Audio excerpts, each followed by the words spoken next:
ठीक है, तो स्टार्ट कर देना पढ़ना। भाई जवाब दे देना यार। हाँ, Yes, sir, we can start. ठीक है चलो। तो सबसे पहले तो क्या है ना कि आप लोगों को पढ़ना है डीएसए। ठीक है, तो डीएसए के लिए कहते हैं कि डीएसए पढ़ने के लिए डीएसए में क्या होता है कि कुछ लॉजिक्स होते हैं, कुछ कॉन्सेप्ट होते हैं, कुछ क्वेश्चंस को हमको सॉल्व करना होता है। तो बेसिकली अगर हमको कोई क्वेश्चन सॉल्व करना है तो हमको अपना लॉजिक लिखना आना चाहिए, जिसके लिए हमको आनी चाहिए प्रोग्रामिंग लैंग्वेज। ठीक है, लेकिन मैक्सिमम लोग गलती क्या करते हैं, जो मैंने भी अपने टाइम पे करी थी, कि पहले पूरा का पूरा लाइक प्रोग्रामिंग लैंग्वेज को उठा लेते हैं, पढ़ते रहते हैं, उसके बाद फिर डीएसए में जाते हैं। तो ऐसा हम लोग कुछ नहीं कर रहे। हम साथ साथ दोनों चीजों को लेके चलेंगे। ठीक है, जहां पर जो बेसिक रिक्वायर्ड होगा प्रोग्रामिंग लैंग्वेज का वो हम उठाकर पढ़ना स्टार्ट कर देंगे। तो अभी सबसे पहले तो हम एक काम करते हैं, सबसे पहले हम ये समझते हैं कि प्रोग्रामिंग लैंग्वेज क्या है, क्यों नीड है उसकी, यहाँ से स्टार्ट करते हैं सबसे पहले। ठीक है, तो लाइक आपको पता है कि स्कूल वगैरह में इतना तो पढ़ा होगा ना कि कहते हैं कंप्यूटर का इन्वेंशन क्यों हुआ था। कंप्यूटर का इन्वेंशन क्यों हुआ था, कोई बताएगा? कुछ भी जो रीजन आपको लगता हो।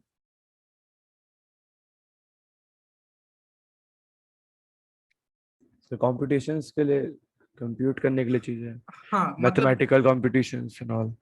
हाँ तो बेसिकली कंप्यूटर का जो जो भी कह लो, इन्वेंशन कह लो या कुछ भी कह लो, ये इसलिए कंप्यूटर बनाया गया ताकि जो हम मैनुअली काम कर रहे हैं, जो हमारे लिए काफी मुश्किल है, वो इजी हो जाए। तो बेसिकली कंप्यूटर क्यों बनाया गया, एक तरीके से अगर मैं बोलूँ ना, एक सिंगल लाइन में अगर मेरे से कोई पूछता है कंप्यूटर क्यों बनाया, मैं कहूंगा ह्यूमन कन्वीनियंस के लिए बनाया था। ठीक है, क्योंकि ह्यूमंस कई ऐसे काम करते हैं, जैसे बड़ी बड़ी कैलकुलेशंस हो गई या डेटा के साथ डील करना हो गया, जो पहले लाइक आपको पता होगा कि कितने लाइक बहुत ज्यादा मैनुअल रिकॉर्ड्स मेंटेन करने पड़ते थे। आज की डेट में वो काम बहुत आसान हो चुके हैं। तो कंप्यूटर इन्वेंशन का मेन रीजन क्या है, ह्यूमन कन्वीनियंस है, ताकि ह्यूमन को कन्वीनियंस प्रोवाइड करवाई जा सके। अब कंप्यूटर क्या है, कंप्यूटर तो है यार एक मशीन। ठीक है, और कोई भी मशीन क्या होती है, कोई भी मशीन होती है बेसिकली इस तरीके से, किसी भी मशीन का अगर मेरे को आपको बेसिक स्ट्रक्चर बताना हो, तो मशीन में क्या होता है कि ये मशीन है, आप बेसिकली उसको कुछ दोगे इनपुट और वो आपको कोई ना कोई आउटपुट देगा। ठीक है जी, तो आप उसको कुछ भी इनपुट दोगे, लाइक जैसे अगर कंप्यूटर से हमको कोई कैलकुलेशन परफॉर्म करनी है, तो ये इनपुट क्या हो सकता है, ये इनपुट हो सकता है कुछ नंबर्स हो। ठीक है, नंबर्स हो जैसे 1 2 3, कुछ भी नंबर्स हो। और आउटपुट भी हो सकता है हमको नंबर ही मिल रहा हो, क्योंकि हमको कोई कैलकुलेशन परफॉर्म करनी है। या हो सकता है किसी और तरीके का डेटा हो, कुछ भी हो। जैसे वॉशिंग मशीन है तो वो भी एक मशीन ही है ना, उसमें इनपुट क्या है, डर्टी क्लोथ्स, आउटपुट क्या है, क्लीन क्लोथ्स। तो मशीन बेसिकली यही है कि आप कुछ इनपुट दोगे, आपको कुछ आउटपुट मिलेगा। पर इंपॉर्टेंट चीज जो आपको यहाँ पे समझनी है वो ये है, इनपुट भी आपको देना पड़ेगा और आउटपुट भी आपको लेना पड़ेगा, आउटपुट आपको मिलेगा नहीं। तो मशीन्स क्या होती है, मशीन से आपको काम करवाना पड़ता है। ठीक है ना, तो बेसिकली इन शॉर्ट अगर मैं बात करूं तो मशीन से आपको कम्युनिकेशन करना पड़ेगा। ठीक है, मशीन से आपको कम्युनिकेशन करना पड़ेगा, आपको अपनी बात मशीन को बतानी पड़ेगी, और आपको जो उससे काम करवाना है करवाना पड़ेगा मशीन से काम, मशीन काम करेगी नहीं। तो उसके लिए जो कम्युनिकेशन हमको करनी है, वो बेसिकली वहां पर प्रोग्रामिंग लैंग्वेज का रोल आता है। क्या रोल आता है अभी देखते हैं। तो ये सुना होगा आप लोगों ने कि कंप्यूटर अंडरस्टैंड्स बाइनरी लैंग्वेज, पता है ये computer understands binary language?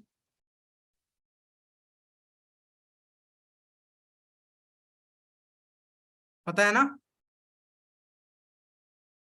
Yes yes. हाँ, तो कंप्यूटर बाइनरी लैंग्वेज क्या होती है, जीरोस एंड वंस की लैंग्वेज होती है। ठीक है, तो कंप्यूटर समझता है यार बाइनरी लैंग्वेज, और बेसिकली ह्यूमंस क्या समझते हैं, उसको कहते हैं लेट से ह्यूमन लैंग्वेज। ठीक है, मतलब यार हम हिंदी इंग्लिश जो भी समझते हैं, उसको मैं लेट से कह रहा हूँ ह्यूमन लैंग्वेज। ठीक है, तो humans understand human language, let's say, उसको कुछ ऐसा नाम नहीं दे सकता, तो ह्यूमन लैंग्वेज कह रहा हूँ। अब अगर इनको आपस में कम्युनिकेट करना है, तो बेसिकली मेरे को कंप्यूटर से कम्युनिकेशन तो करनी है, क्योंकि मेरे को उसको कुछ इनपुट देना है, और मुझे उससे कम्युनिकेशन इसलिए भी करनी है क्योंकि मुझे उससे आउटपुट भी निकलवाना है।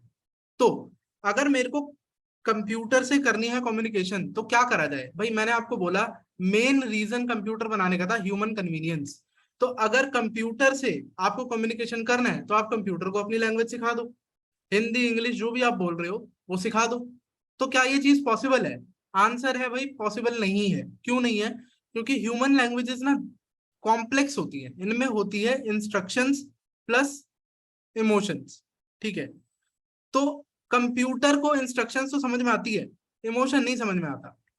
भाई आपको पता ही होगा ना, किसी भी मशीन को आप इमोशन तो नहीं सिखा सकते ना। अब यार एआई वीआई में मत चले जाना, नॉर्मल बात कर रहा हूं मैं। इमोशन तो आप किसी भी मशीन को नहीं सिखा सकते। आपको उसको क्लियर इंस्ट्रक्शंस देनी पड़ती हैं, वो उसी तरीके से काम करता है। तो computer human language understand he नहीं कर सकता। क्यों? क्योंकि आपको इंस्ट्रक्शंस के साथ साथ इमोशंस भी आप बोलते हो जब ह्यूमन लैंग्वेज आप बोल रहे हो, पर कंप्यूटर यार इस चीज को नहीं समझता। तो इन शॉर्ट कंप्यूटर आपकी लैंग्वेज नहीं समझ सकता। फिर क्वेश्चन ये आता है कि ठीक है चलो कंप्यूटर ह्यूमन लैंग्वेज नहीं समझ सकता, पर हमको कंप्यूटर से कम्युनिकेट करना है, तो क्या हम कंप्यूटर की लैंग्वेज समझ सकते हैं? क्या हम बाइनरी लैंग्वेज समझ सकते हैं? बताओ, क्या हम समझ सकते हैं binary language? No, sir. No sir. Actually में हम समझ सकते हैं। देखो आगे हम क्वेश्चंस भी करेंगे इसी में, मतलब गेटिंग स्टार्टेड वाले टॉपिक में ही हम करेंगे। बाइनरी कन्वर्जन मतलब नंबर सिस्टम के कन्वर्जन के क्वेश्चन हम कर रहे होंगे। तो ह्यूमंस बाइनरी लैंग्वेज समझ तो सकते हैं, but the problem is again we require some calculation. मतलब अगर मैं आपको एक नंबर भी दे देता हूँ ना 25, इसको आपको बाइनरी में कन्वर्ट करने को बोलूं, तो आपको कुछ कैलकुलेशन परफॉर्म करनी होगी और तब आप इसको बाइनरी में कन्वर्ट करके दिखा पाओगे। अभी मैं कैलकुलेशन नहीं दिखा रहा, फालतू में कंफ्यूज क्यों करना। तो इसलिए सिंपल बात यह है कि अगर मैं कर सकता हूँ, बाइनरी लैंग्वेज हम सीख सकते हैं, पर हमको इनकन्वीनियंस होगी। भाई कंप्यूटर बनाया था ह्यूमंस को कन्वीनियंस देने के लिए, और आप कह रहे हो अब कंप्यूटर को बनाने के बाद ह्यूमंस बाइनरी लैंग्वेज समझते फिर से इनकन्वीनियंस उठाएं। कोई पॉइंट नहीं है इस बात का। तो इसलिए एक बीच का रास्ता निकालना पड़ेगा। कुछ ऐसा करना पड़ेगा जो कंप्यूटर को भी समझ में आए, कुछ ऐसा करना पड़ेगा जो ह्यूमंस को भी समझ में आए। तो वहां पर हमारी आ जाती है प्रोग्रामिंग लैंग्वेज। तो प्रोग्रामिंग लैंग्वेज क्या है?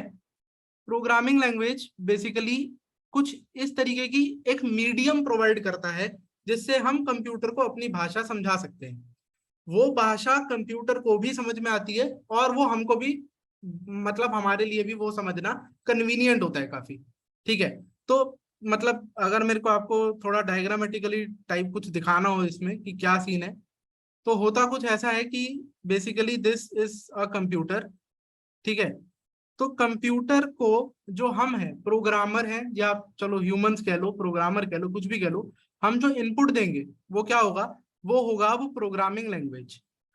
अब एग्जैक्टली कंप्यूटर ना प्रोग्रामिंग लैंग्वेज भी नहीं समझता।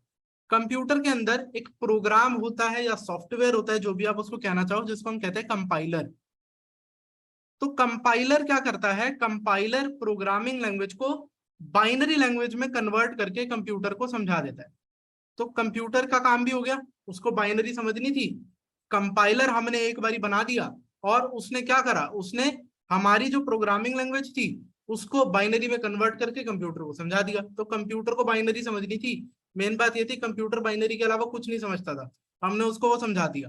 दूसरी बात क्या थी? हमको बाइनरी समझने में इनकन्वीनियंस होती है, तो हमने अपनी कन्वीनियंस का भी ध्यान रख लिया। प्रोग्रामिंग लैंग्वेजेस ऐसी लैंग्वेजेस होती हैं जो ह्यूमन लैंग्वेजेस के काफी क्लोज होती हैं, काफी कुछ आपको जो आप नॉर्मल लैंग्वेजेस बोलते हो उस जैसी ही दिखती हैं आपको। तो अभी हम लोग जब करेंगे स्टार्ट अभी कोडिंग, तो आप देखोगे कि काफी हद तक आपको नॉर्मल ह्यूमन लैंग्वेज जैसा ही वर्ड्स दिख रहे होंगे उसके अंदर। तो हमने यहाँ पर हमारी प्रॉब्लम सॉल्व कर ली, क्या कि कंपाइलर एक सॉफ्टवेयर है, प्रोग्राम है, वो क्या करता है? वो कंप्यूटर को, प्रोग्रामिंग लैंग्वेज को बाइनरी लैंग्वेज में कन्वर्ट कर देता है ताकि कंप्यूटर उसको समझ पाए। अब अगर आप में से किसी को यहाँ पर मालूम है वो वाली चीजें, एग्जैक्टली जो कंपाइलर होता है वो बाइनरी लैंग्वेज में नहीं कन्वर्ट करता, वो असेंबली लैंग्वेज में कन्वर्ट करता है, फिर आगे लिंकर लोडर वगैरह बहुत चीजें होती हैं। तो अभी दिमाग को कंफ्यूज मत करो, अभी के लिए ना सिर्फ इतना सिंपल समझ लो कि क्या है हमारे पास में प्रोग्राम, हमारे पास में कंपाइलर है, एक सॉफ्टवेयर है। ये क्या है? This is a software that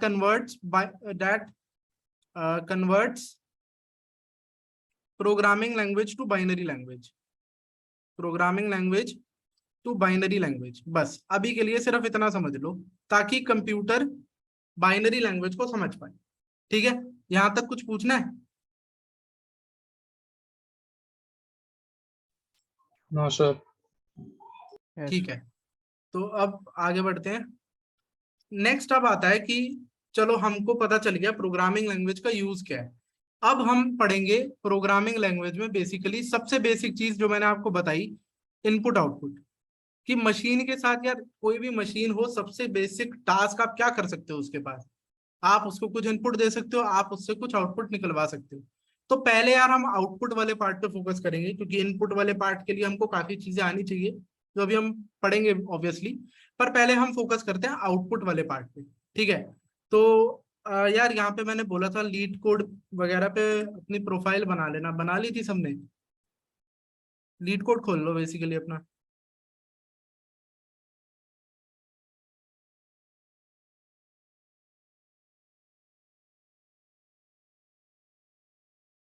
बना ली थी ना प्रोफाइल सबने?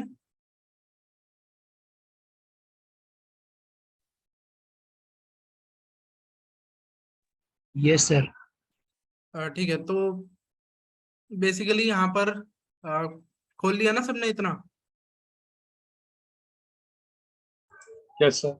हाँ, तो बेसिकली यहाँ पे जाओगे ना तो माई प्लेग्राउंड्स का ऑप्शन आएगा, वहां पे चले जाना और फिर यहाँ पर न्यू प्लेग्राउंड कर देना। New playground new, basically online ID पे करवा रहे हैं, तो लैंग्वेज यहाँ से जावा सिलेक्ट कर लेना। कर लिया इतना सबने?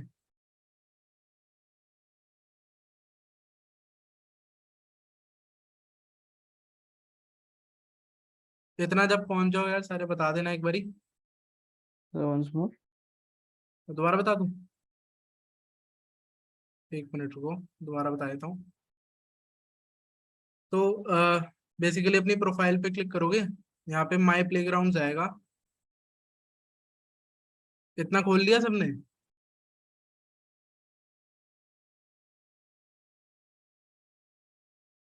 Yes, sir.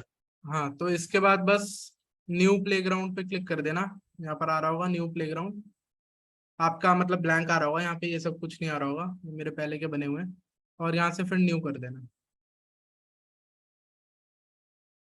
इतना खुल गया?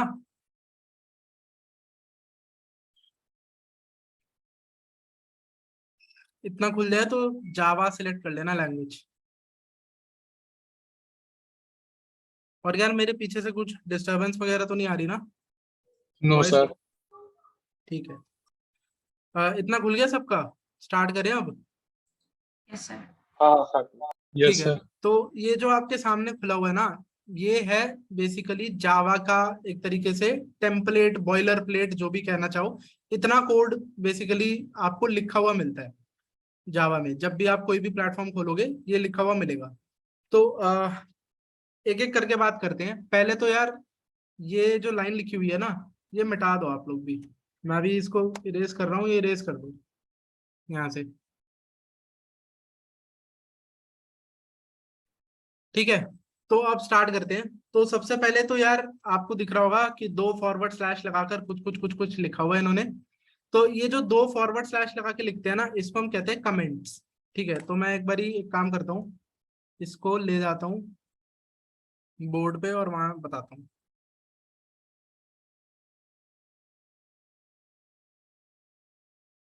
ठीक है, तो ये जो बेसिकली दो फॉरवर्ड स्लैश लगा के लिखा हुआ है, इसको यार हम कमेंट्स कहते हैं प्रोग्रामिंग लैंग्वेज में, कमेंट्स। तो कमेंट्स क्या होते हैं यार? कमेंट बेसिकली जब आप दो फॉरवर्ड स्लैश लगाकर ऐसा कुछ भी लिख देते हो, आप यहाँ पर कुछ भी लिख सकते हो। जब आपने यूं लिख दिया तो ये बेसिकली जब प्रोग्राम चलता है ना, अभी हम प्रोग्राम लिखेंगे, जब प्रोग्राम चलता है तो ये बेसिकली इग्नोर हो जाते हैं। ये स्टेटमेंट्स प्रोग्राम में नहीं गिनी जाती। ठीक है, मतलब यहाँ पर मैं कुछ भी लिख दूं, जैसे अगर मैं यहाँ पर लिख दूं DSA क्लासेस, तो ये कुछ भी मतलब बेसिकली यहाँ पर कुछ भी लिख लो, हिंदी लिख लो, इंग्लिश लिख लो, कुछ भी लिख लो, वो नहीं गिना जाएगा। और ये जरूरी नहीं है ऊपर ही लिखना है, आप कहीं पर भी लिख सकते हो। पूरे प्रोग्राम के बीच में आप कमेंट्स कहीं पे भी डाल सकते हो। जैसे दो फॉरवर्ड स्लैश डाल के मैंने लिखा दिस इज अ कमेंट। तो ये क्या है? जब हमारा कोड चलता है तो भाई कोड है, प्रोग्राम है, तो हर एक लाइन का कुछ मीनिंग है। इस लाइन का भी कुछ मीनिंग होगा, इस वाली लाइन का भी कुछ मीनिंग होगा। लेकिन जब कोड चलता है और एक कमेंट एनकाउंटर होता है तो कमेंट वाली लाइन को स्किप कर दिया जाता है, वो देखता ही नहीं है कमेंट वाली लाइन को। ठीक है, इतना समझ में आया? हाँ यस सर। ठीक है, और कहीं पर भी लिख सकते हो, मतलब यहाँ लिखा है, यहाँ लिखा है, कहीं पे भी लिख दो दिस इज ऑल्सो कमेंट, तो कहीं पर भी लिख सकते हो, कोई उसमें कोई दिक्कत नहीं है। बस मेन बात ये है कि ये सारी की सारी लाइंस इग्नोर हो जाएंगी, कंप्यूट मतलब जब चल रहा होगा कोड तो ये देखी ही नहीं जाएंगी। ठीक है जी। अब नेक्स्ट यार, ये सब क्या लिखा हुआ है, public class main, public static word main, तो यार ये ना सारा एक्चुअली में ऊप्स का पार्ट होता है। ये एक क्लास है जिसका नाम मेन है, ये एक मेथड है या फंक्शन है, मेन फंक्शन, तो ये सब ऊप्स का पार्ट है। आप आगे ऊप्स में पढ़ोगे, अभी अर्चित ने बताया था ऊप्स पढ़ाएगा जब वो, तो ये सब आप तब पढ़ोगे। हालांकि ये मेन फंक्शन जो है, मेन मेथड जो है, ये अभी हम लोग मोस्ट प्रोबेबली कल तक की क्लास में ही पढ़ लेंगे कि ये क्या होता है।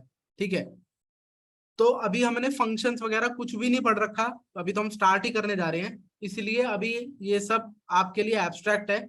अभी के लिए आप मान लो कि जब भी आप जावा कोड लिखोगे तो ये आपको लिखना है सब कुछ। ठीक है, और एक चीज और लिख लो ऊपर, एक चीज और लिख लो, ये भी आप मान लो आपको लिखना ही है। अभी के लिए मैं कमेंट यहाँ से हटा रहा हूँ, import java.util.star और सेमीकोलन, ये भी अभी के लिए आप मान लो कि आपको लिखना ही है। मैं आपको इसका मतलब समझाऊंगा अभी, जब हम इनपुट करेंगे तब समझाऊंगा, पर हाल फिलहाल के लिए इस चीज को भी लिख लो। लिख लिया, इतना कर लिया?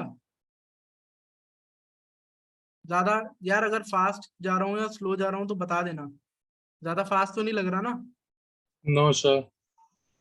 ठीक है, तो अब स्टार्ट करते हैं। तो मैंने आपको बोला यार हमारा मेन क्या है, हमको अब आउटपुट करना सीखना है। ठीक है, तो थोड़ा सा आपको प्लेटफॉर्म से फेमिलियर करवा देता हूँ, जो लोग पहली बार ही कर रहे हैं मैक्सिमम। अच्छा, एक और चीज बता रहा हूँ यार, मैं ना ये अज्यूम करके चल रहा हूँ कि यहाँ पे किसी को कुछ नहीं आता। ठीक है, किसी ने पहले कभी कोडिंग नहीं कर रखी, कुछ नहीं कर रखा, तो जिन लोगों को थोड़ा बहुत चीजें आती हैं उनको थोड़ा सा यार पेशेंस रखनी पड़ेगी, क्योंकि अभी स्टार्टिंग में एटलीस्ट गेटिंग स्टार्टेड तो ऐसा ही जाएगा पूरा। ठीक है, तो थोड़ा सा पेशेंस आपको रखनी पड़ेगी। मैं क्योंकि हर बच्चे का देख के चलना है, मैं ये नहीं मान के चल सकता कि इतना तो पता ही होगा, तो बिल्कुल एकदम बेसिक से ही चल रहे हैं हम। ठीक है, तो अभी इस प्लेटफॉर्म में ये देखो, यहाँ पर जहां पर आउटपुट लिखा हुआ है, ये जो आपको व्हाइट स्क्रीन दिख रही है यहाँ पर, वो प्रिंट होगा, वो आपका आउटपुट आएगा, जो भी आपका कोड आउटपुट देगा वो यहाँ पर आएगा। ठीक है जी, और यहाँ पर अगर आप क्लिक करोगे नीचे stdin, अगर आप इस पे क्लिक करोगे तो एक विंडो खुल जाएगी।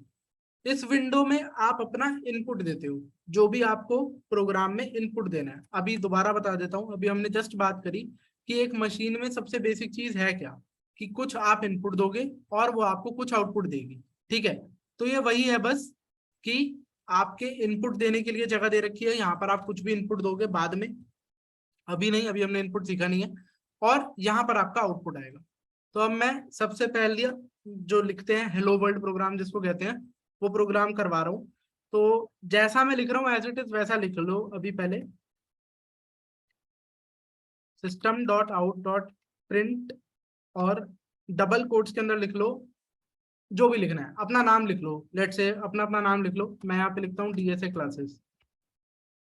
ठीक है, और एंड में सेमीकोलन। ये रन कोड करोगे तो आपका कोड चल जाएगा, और आप यहाँ देख रहे हो कि DSA क्लासेस प्रिंट हो गया। जो हमने जैसा प्रिंट करा था ये वैसा ही प्रिंट होगा। अगर आप C को स्मॉल प्रिंट करोगे तो स्मॉल प्रिंट होगा, बेसिकली जैसा कर रहे हो वैसा ही होगा। ठीक है, तो पहले इतना कर लो सब लोग जल्दी से।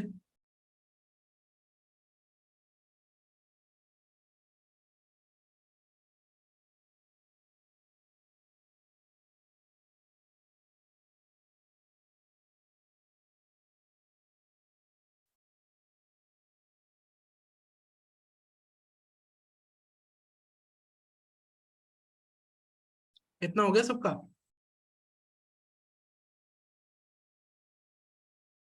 कुछ दिक्कत आ रही है, डाउट आ रहा है तो पूछ लो।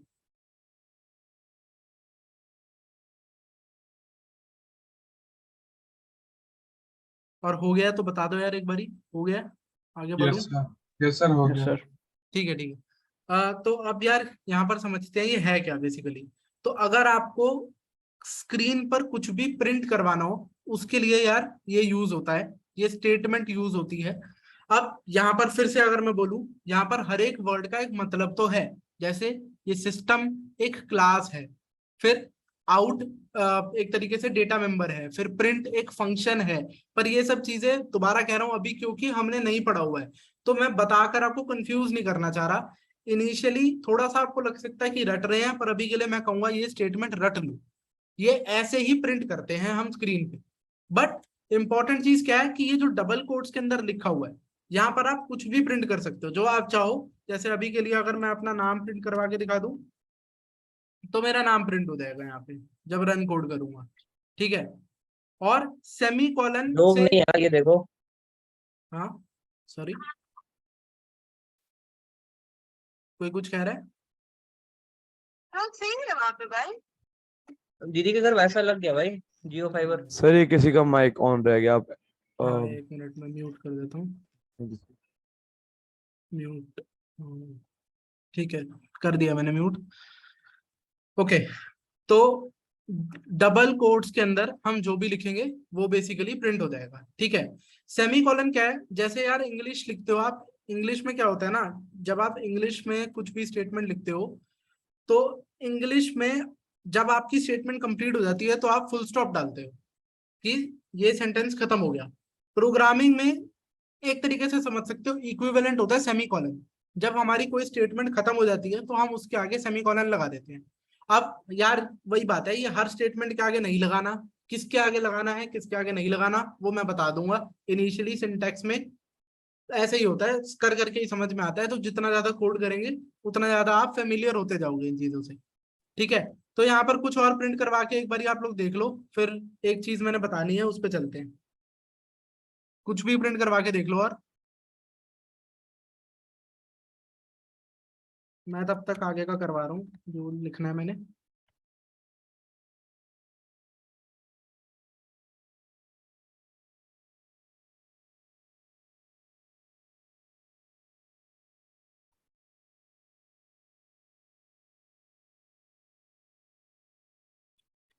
ठीक है, अब यार यहाँ पे देखो, मैंने एक और बारी वही प्रिंट स्टेटमेंट लिख दी, ठीक है, और इस बारी डबल कोट्स में लिख दिया डीएसए क्लासेस। तो कोई बता सकता है क्या आउटपुट आएगा? कुछ प्रिडिक्ट कर सकते हो आउटपुट क्या आएगा?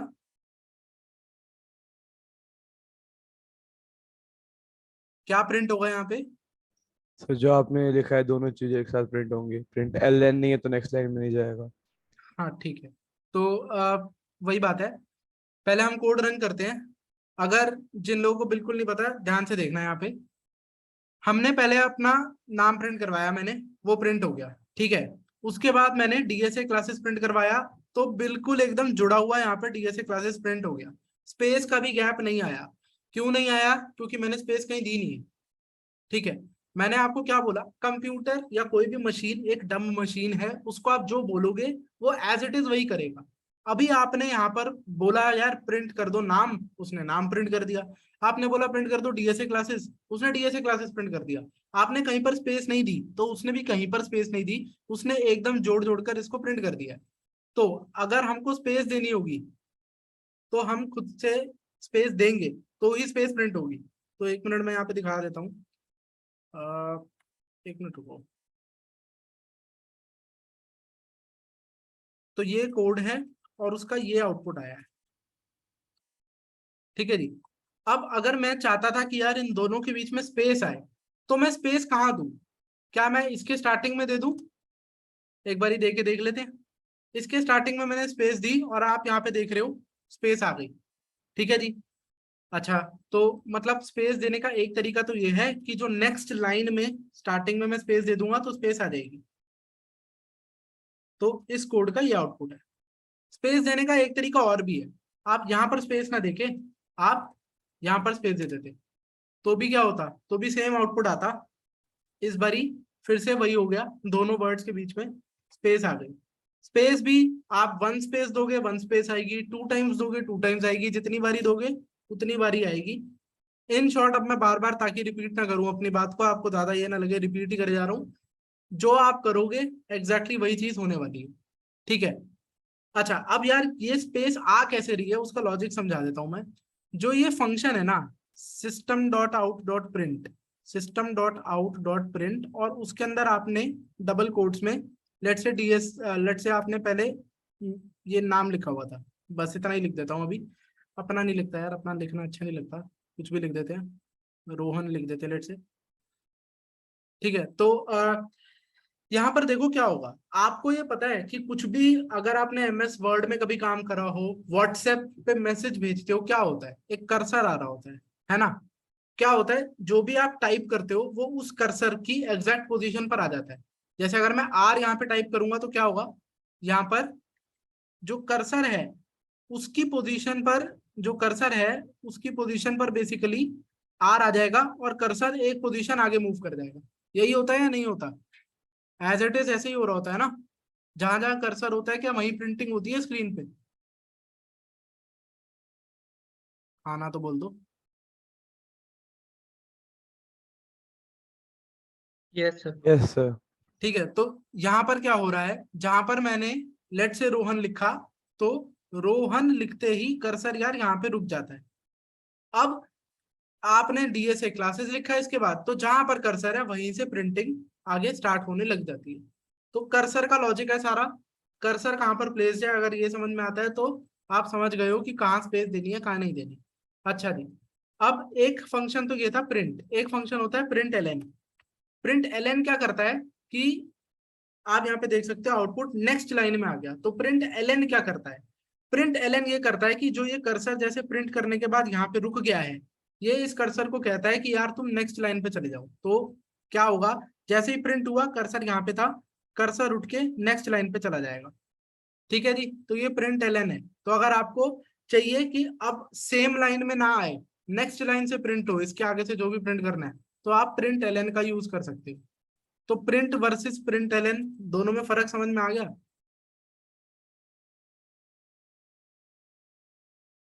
यस सर, आ गया। और कुछ पूछना है किसी ने तो पूछ लो यार। सर बैकस्लैश एन भी यूज कर सकते हैं ना इसके लिए? क्या यूज कर सकते हैं? Backslash n. हाँ, बैक स्लैश एन भी कर सकते हैं। ठीक है, चलो तो अब हमने आउटपुट देख लिया, आउटपुट हमें आ गया। तो अच्छा मोस्टली यार हम प्रिंट एलएन यूज कर रहे होंगे क्योंकि हमको मोस्टली नेक्स्ट लाइन में ही प्रिंट करवाना होता है नेक्स्ट चीज, तो इसलिए हम मोस्टली ये यूज करते हैं। ठीक है जी, अब यार इनपुट, तो इनपुट तो मैं आपको डायरेक्टली नहीं बता सकता, इनपुट से पहले हमको बहुत सारी चीजें और पढ़नी पड़ेंगी। तो अब हम जो स्टार्ट करने वाले हैं वो है डेटा टाइप्स। ठीक है, तो डेटा टाइप्स,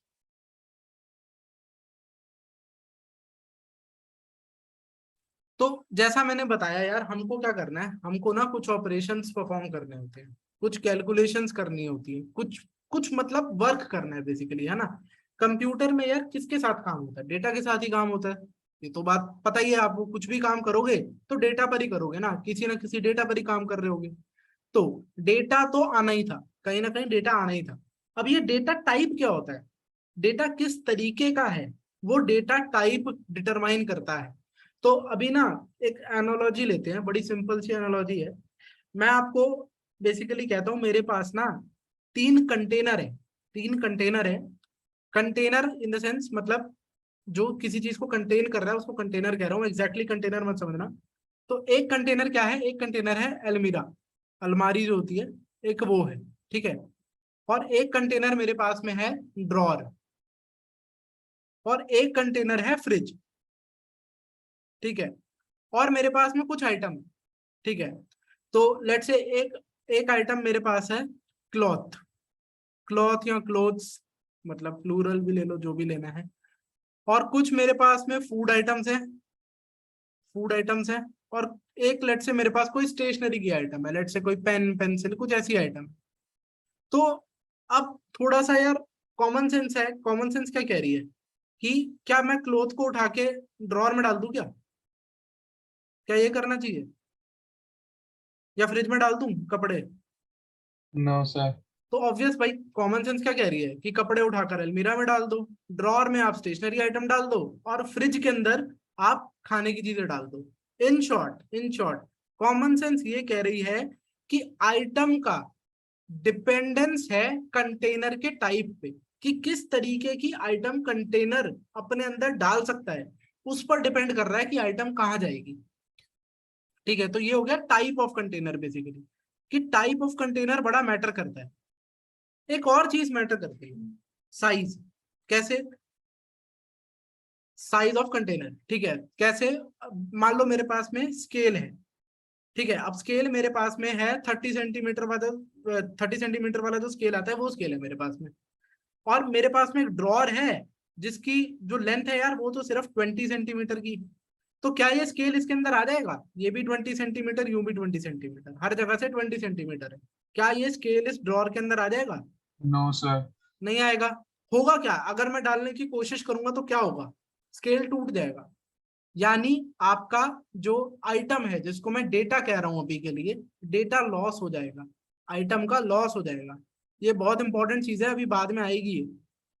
ठीक है, तो यहाँ पर लॉस हो जाएगा।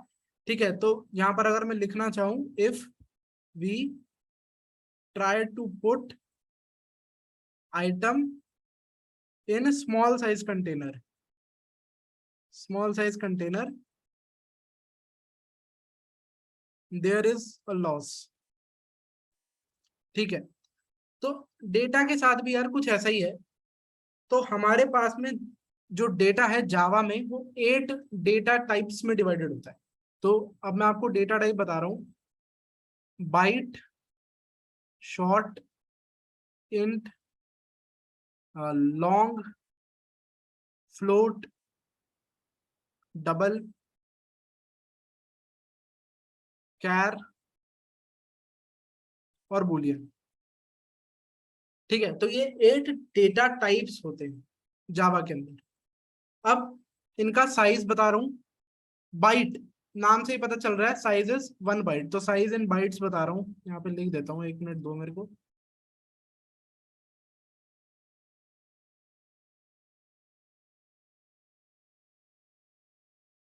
तो बाइट का साइज, लाइक नाम ही बता रहा है उसका, बाइट, इसका साइज होता है 1 बाइट। शॉर्ट का साइज होता है 2 बाइट्स, इंट होता है 4 बाइट का, लॉन्ग होता है 8 बाइट का, फ्लोट होता है 4 बाइट का, डबल होता है 8 बाइट का, कैर होता है 2 बाइट का। और बुलियन का यार साइज एक्चुअली में फिक्स्ड नहीं होता, आपको कहीं पर कुछ लिखा मिलेगा, कहीं पर कुछ लिखा मिलेगा, कहीं पर लिखा हुआ मिलेगा नॉट फिक्स्ड। तो मैं अभी के लिए नॉट फिक्स्ड जी इसको बोल रहा हूँ। ठीक है, क्योंकि कहीं पर लिखा होता है 1 बाइट, कहीं पे लिखा होता है 1 बिट, और कहीं पर नॉट फिक्स लिखा होता है, तो मैं अभी के लिए इसको नॉट फिक्स ही बता रहा हूँ। ये है इनके साइज। तो और प्लस इनका टाइप क्या है, ये 4 हैं इंटीग्रल टाइप। अभी अभी बताऊंगा, इनका मीनिंग बताऊंगा। ये है इंटीग्रल टाइप, और ये दोनों क्या है, ये है floating point type, floating point type. ये करता है यार कंटेन कैरेक्टर्स, और यार ये करता है ट्रू और फॉल्स, बूलियन वैल्यू ट्रू और फॉल्स। अब हम एक एक करके मतलब समझते हैं क्या है। देखो, इंटीग्रल टाइप के डेटा का मतलब क्या है? इंटीग्रल टाइप के डेटा का मतलब ये है कि जो डेटा है वो इंटीजर है, मतलब जैसे 3 हो गया, 100 हो गया, 200 हो गया, डेसिमल नहीं होना चाहिए, 0.00 कुछ भी नहीं, डेसिमल नहीं आना चाहिए। विदाउट डेसिमल जो है उसको हम इंटीग्रल टाइप का डेटा कह रहे हैं। तो जो बाइट है, शॉर्ट है, इंट है, लॉन्ग है, ये चारों के चारों इंटीजर टाइप का डेटा स्टोर करते हैं। ठीक है, इंटीग्रल टाइप का डेटा स्टोर करते हैं जिस डेटा में पॉइंट नहीं होता, लेट्स से 3.5, तो वो इनमें से किसी भी डेटा टाइप में स्टोर नहीं होगा, क्योंकि इसमें डेसिमल है। ठीक है, इतना समझ में आया? तो ये है विदाउट डेसिमल। ठीक है, समझ में आया? Yes sir. अब फ्लोटिंग पॉइंट टाइप क्या है? फ्लोटिंग पॉइंट टाइप वो है ऑब्वियसली विद डेसिमल। ठीक है, ये क्या है? ये है विद डेसिमल। इसको थोड़ा सेंटर पे कर देता हूं। ठीक है, ये क्या है? ये है विद डेसिमल, मतलब जो डेटा ऐसा है, लेट्स से 3.141 पाई की वैल्यू है ये, तो 3.141 जो भी है, ये कहाँ स्टोर होगा? ये या तो फ्लोट में स्टोर होगा या डबल में स्टोर होगा। बेसिकली ये इन 4 में से किसी के अंदर भी स्टोर नहीं हो सकता। ठीक है, तो मैं एग्जांपल्स कुछ कुछ लिख देता हूँ। जैसे यार ये सारे हो गए 30, 50, 700 कुछ कुछ, और ये क्या होगा पॉइंट वाले 3.141, 8.632 एटसेट्रा। ठीक है। कैरेक्टर, कैरेक्टर स्टोर करता है character, and by character we mean every character. मतलब कैपिटल ए से लेकर कैपिटल जेड तक भी आ जाएगा, स्मॉल ए से लेकर स्मॉल जेड तक भी आ जाएगा। और आपके कीबोर्ड में ढूंढो क्या कैरेक्टर्स हैं, 0 से लेकर 9 तक भी मौजूद है, हैश, स्टार, ये जो स्पेशल कैरेक्टर्स होते हैं ये सब भी मौजूद है। तो ये सारे के सारे अगर आपको स्टोर करने हैं तो उसके लिए आप कैर डेटा टाइप का यूज करो। तो कैर में आ जाते हैं कैरेक्टर, और बूलियन में आता है ट्रू एंड फॉल्स। ठीक है, तो ये अभी बता दूंगा जो भी है। अब एक फॉर्मूला होता है इनकी रेंज निकालने का। ठीक है। अब यार ये जो फॉर्मूला आ रहा है वो फॉर्मूला आ कहाँ से रहा है, वैसे वो बिट मैनिपुलेशन का कंसेप्ट है, तो वो मैं फॉर्मूला की डेरिवेशन टाइप तो नहीं बता रहा, पर मैं डायरेक्टली फॉर्मूला बता रहा हूँ। ठीक है। एंड जिन लोगों को लग रहा है यार बहुत ही बेसिक चीजें चल रही हैं, मैंने अभी आपको बताया था कि लाइक मेरे पास चायोस का ऑफर था, चायोस के टेक्निकल इंटरव्यू में मेरे से डेटा टाइप पर क्वेश्चन पूछे थे। तो ऐसा नहीं है कि पूछते नहीं है, पूछ कुछ भी लेते हैं वो, मतलब डिपेंड करता है यार, बेसिक में भी कई बार आपको जाकर फंसा सकते हैं। तो इसलिए ढंग से सुन लो, मेरे से रेंज ऑफ डेटा टाइप पर क्वेश्चन पूछा गया था। ठीक है, तो पूछ लेते हैं, कुछ भी पूछ लेते हैं, और चाहे पूछें चाहे ना पूछें, ये बेसिक्स हैं, ये आपके स्ट्रांग होने ही चाहिए। चलो, तो रेंज ऑफ डेटा टाइप, तो किसी भी डेटा टाइप का रेंज क्या होता है, कहां से लेकर कहां तक वैल्यूज में स्टोर कर सकता हूं। भाई देखो, मैंने आपको अभी कंटेनर वाली एनालॉजी दी थी। कंटेनर वाली एनालॉजी क्या थी कि एक तो जो आइटम है यानी जो डेटा है वो डिपेंड कर रहा है किस चीज पे, कि कंटेनर किस तरीके का डेटा स्टोर करता है। ठीक है भाई, अलमीरा में कपड़े ही जाएंगे, फ्रिज में खाना ही जाएगा, ड्रॉर में स्टेशनरी आइटम्स ही जाएंगी, तो वो है टाइप। दूसरी चीज है साइज, कि भाई जो 20 सेंटीमीटर वाला ड्रॉर है उसमें 30 सेंटीमीटर का स्केल नहीं जाएगा, जाएगा तो टूट जाएगा, सिंपल। वैसे ही मैंने यहाँ पर आपको बता दिया कि यार ये चारों डेटा टाइप्स जो हैं ये इंटीग्रल टाइप के हैं, ये फ्लोटिंग पॉइंट टाइप के हैं, ये कैरेक्टर को स्टोर करता है, ये ट्रू फॉल्स स्टोर करता है। ठीक है, और यहाँ पर मैंने आपको इनके साइज बता दिए, साइज बता दिए और टाइप बता दिया, दोनों चीजें बता दी। अब साइज से रिलेटेड होता है रेंज, साइज से रिलेटेड होता है रेंज। अच्छा, कोई मेरे को बता दो, एक बाइट के अंदर कितने बिट्स होते हैं? सर 8। ठीक है, तो 1 byte is equal to 8 bits. ठीक है, जो फॉर्मूला है ना रेंज का, वो होता है -2 n-1 से लेकर 2 n-1 -1, और ये n क्या है, here n is the number of bits। ठीक है, तो अब मैं, मतलब ऑब्वियसली ज्यादा समझ में नहीं आया होगा, अब मैं यहाँ पर इसको समझा के दिखाता हूँ। हम कुछ कैलकुलेट करके ही देख लेते हैं। ठीक है, let us calculate range of short. ठीक है, शॉर्ट की रेंज कैलकुलेट करते हैं। तो शॉर्ट का साइज क्या है, 2 बाइट्स है, 2 बाइट्स है शॉर्ट का साइज। तो शॉर्ट का साइज है 2 बाइट्स, 2 बाइट्स यानी 16 बिट। 16 बिट्स। ठीक है, अब आप उस फॉर्मूले में वैल्यू डाल के देख लो, -2 n वहां पे नंबर ऑफ बिट्स था, नंबर ऑफ बाइट्स नहीं था।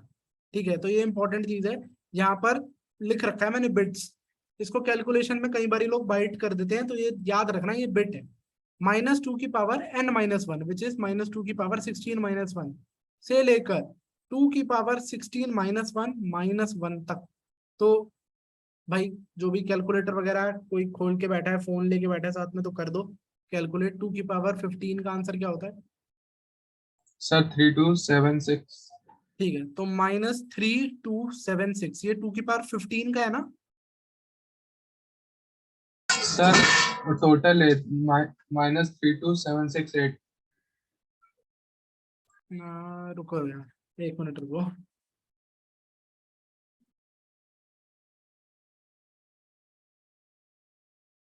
एक सेकंड रुक जाओ। ठीक है, तो -32768, ये है 2 की पावर 15 का आंसर, ठीक है, से लेकर यहाँ पर देखो 32768 -1 करना है, तो 32767 ये आ गई आपकी शॉर्ट की बेसिकली क्या रेंज, ठीक है। इसका मतलब ध्यान से समझना, इसका मतलब ये है कि इस नंबर से लेकर इस नंबर तक अगर आपको स्टोर करने हैं तो आप शॉर्ट डेटा टाइप का यूज कर सकते हो। बट अगर इस नंबर से छोटा या इस नंबर से बड़ा नंबर आपको स्टोर करना है तो आपको कोई बड़ा डेटा टाइप लेना पड़ेगा। अब मैं आपसे एक क्वेश्चन पूछता हूं कि अगर मैं मान लो 32768 को स्टोर करूं शॉर्ट के अंदर, तो क्या हो सकता है पॉसिबल, आपको क्या लग रहा है कि क्या हो सकता है? कुछ भी रैंडम जो भी आंसर दिमाग में आ रहा है बता दो। Data loss. स्टार्टिंग से शुरू होगा। हाँ मतलब चलो इतना डिटेल में भी नहीं जाते कि शुरू कहाँ से होगा एंड कहाँ पे होगा, बस किसी ने बोला था डेटा लॉस, जिसने बोला था वो सही था, डेटा का लॉस होगा। अब मैं भैया देखो बेसिक लॉजिक समझते हैं, डेटा का लॉस क्यों होगा। शॉर्ट का मैंने आपको क्या बताया, शॉर्ट का मैंने आपको बताया शॉर्ट का साइज है 2 बाइट, ठीक है, 2 बाइट यानी 16 बिट, ठीक है। इसका मतलब ये है कि इसके अंदर जो नंबर स्टोर हो रहे हैं वो 16 बिट के नंबर हैं, ऐसे ऐसे करके करते करते 16 बिट्स है ये टोटल, ठीक है। और अगर ये नंबर इस रेंज के बाहर का है, इसका मतलब इसको 16 बिट से ज्यादा बिट चाहिए, मतलब 17 बिट चाहिए इसको। मैं बता रहा हूँ मतलब ऐसा नहीं है कि 16 बिट से ज्यादा मतलब 17, इस वाले नंबर को 17 बिट चाहिए होती है स्टोर होने के लिए। अब अगर इस वाले नंबर को 17 बिट चाहिए स्टोर होने के लिए, आप इसको 16 बिट के अंदर ही स्टोर कर रहे हो, तो क्या होगा, एक बिट कहीं इधर उधर हो गई, लॉस हो गई, तो क्या होगा, डेटा लॉस हो जाएगा। सिंपल बात यह है कि यहाँ पर क्या हो जाएगा, डेटा लॉस, ठीक है। तो आज ही बता दूं वो जो क्वेश्चन मेरे से पूछा था, बड़ा बेसिक सा था, मेरे को लाइक कंफर्टेबल करने के लिए पूछा था उन्होंने, तो बता दूं। Yes sir. यस तो सर। उन्होंने मेरे से पूछा था कि अगर आपको 63 को स्टोर करना है तो आप, और मैं आपको कह रहा हूँ कि 63 को मैं मॉडिफाई नहीं करने वाला, मतलब कुछ उसमें प्लस नहीं होगा, कुछ उसमें माइनस नहीं होगा, कुछ भी नहीं चेंज होगा, तो आप कौन सा डेटा टाइप यूज करोगे बताओ, कौन सा डेटा टाइप यूज करोगे? बाइट। बिल्कुल ठीक है, बाइट। तो ये कैसे निकलता है, रेंज का फॉर्मूला बता रखा है, रेंज निकाल के देख लो, बाइट की रेंज निकाल के देखोगे तो क्या आएगी बता दो। सर 128 से 127। बिल्कुल ठीक है, तो आप बेसिकली 63 को बाइट में स्टोर कर सकते हो। और मेरे से यहाँ क्या गलती हुई थी, मैंने उनको बोल दिया था इंट, क्योंकि मैंने ये लाइन नहीं सुनी थी कि आप डेटा मॉडिफाई नहीं कर सकते, तो मैंने उनको बोल दिया था बाद में कि बाइट आंसर, बट हाँ मतलब थोड़ा बहुत ग्रिलिंग कर देते हैं वो छोटी छोटी चीजों में भी। ओके, तो अब हमको डेटा टाइप समझ में आ गए, हमको रेंज समझ में आ गई, अब इसको कोड में कैसे यूज करना है वो देखते हैं, ठीक है जी। तो मैं पहले एक इंटीजर वेरिएबल बना के दिखा रहा हूँ, ये मिटा लो आप लोग भी जो भी लिखा हुआ है। int x is equal to 100 और system dot out dot print line x, code run करता हूँ तो 100 प्रिंट हो जाता है। अब देखते हैं क्या है ये।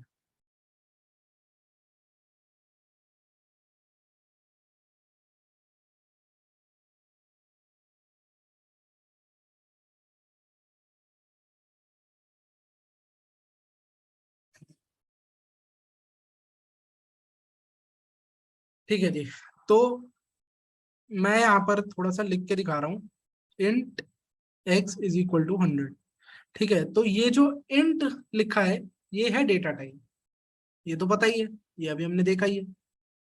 x क्या है, x इज अ वेरिएबल, ठीक है, वेरिएबल। अब जैसे यार आप मैथ्स में वेरिएबल यूज करते थे ना, x y z वगैरह, वैसे ही ये भी एक वेरिएबल है, ठीक है। और 100 क्या है, अच्छा यहाँ पे वो नहीं लगाया मैंने, 100 क्या है, 100 उस वेरिएबल की वैल्यू है जिसको हम कहते हैं कांस्टेंट, प्रोग्रामिंग लैंग्वेज के टर्म्स में हम इसको कहते हैं कांस्टेंट। लिटरल भी कहते हैं, पर लिटरल नहीं बोल रहा मैं, लिटरल वर्ड जो है वो स्ट्रिंग्स में ज्यादा यूज हो रहा होता है, तो वो तभी देख लेंगे, अभी छोड़ दो। तो ये है डेटा टाइप, ये आपको क्या बता रहा है, ये आपको बता रहा है कि इस वेरिएबल में जो डेटा स्टोर होगा ना वो इंटीग्रल टाइप का होगा, प्लस क्योंकि ये इंट है यानी कि 4 बाइट यानी 8 4 32 32 बिट का नंबर यहाँ पर स्टोर हो रखा होगा।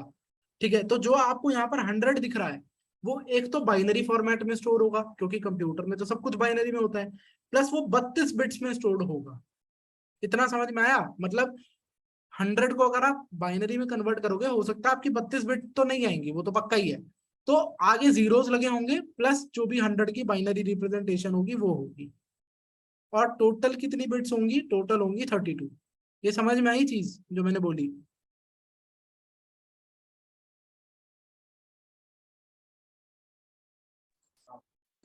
नहीं आया लगता है, कोई नहीं। एक काम करते हैं, इसका हम वैसे भी बताना ही है मैंने, ये क्या है ये ढंग से आपको समझ में आएगा। मैं आपको मेमोरी मैपिंग बताता हूँ तब आपको थोड़ा ढंग से समझ में आएगा ये स्टेटमेंट क्या है, एग्जैक्टली इसका मीनिंग क्या है। तो देखो भाई, हम जो प्रोग्रामिंग करते हुए जो मेमोरी यूज हो रही होती है ना वो रैम यूज हो रही होती है। बेसिकली जो भी आप डेटा आप यूज करोगे, जैसे यहाँ पर 100 है, आप कुछ भी और डेटा बनाते हो प्रोग्राम के अंदर अपने, वो रैम में जाता है, रैम यूज हो रही होती है, मेन मेमोरी यूज हो रही होती है। मेन मेमोरी को रैम कहते हैं, तो रैम बोल रहा हूँ मैं, 1 मिनट रुक जाओ।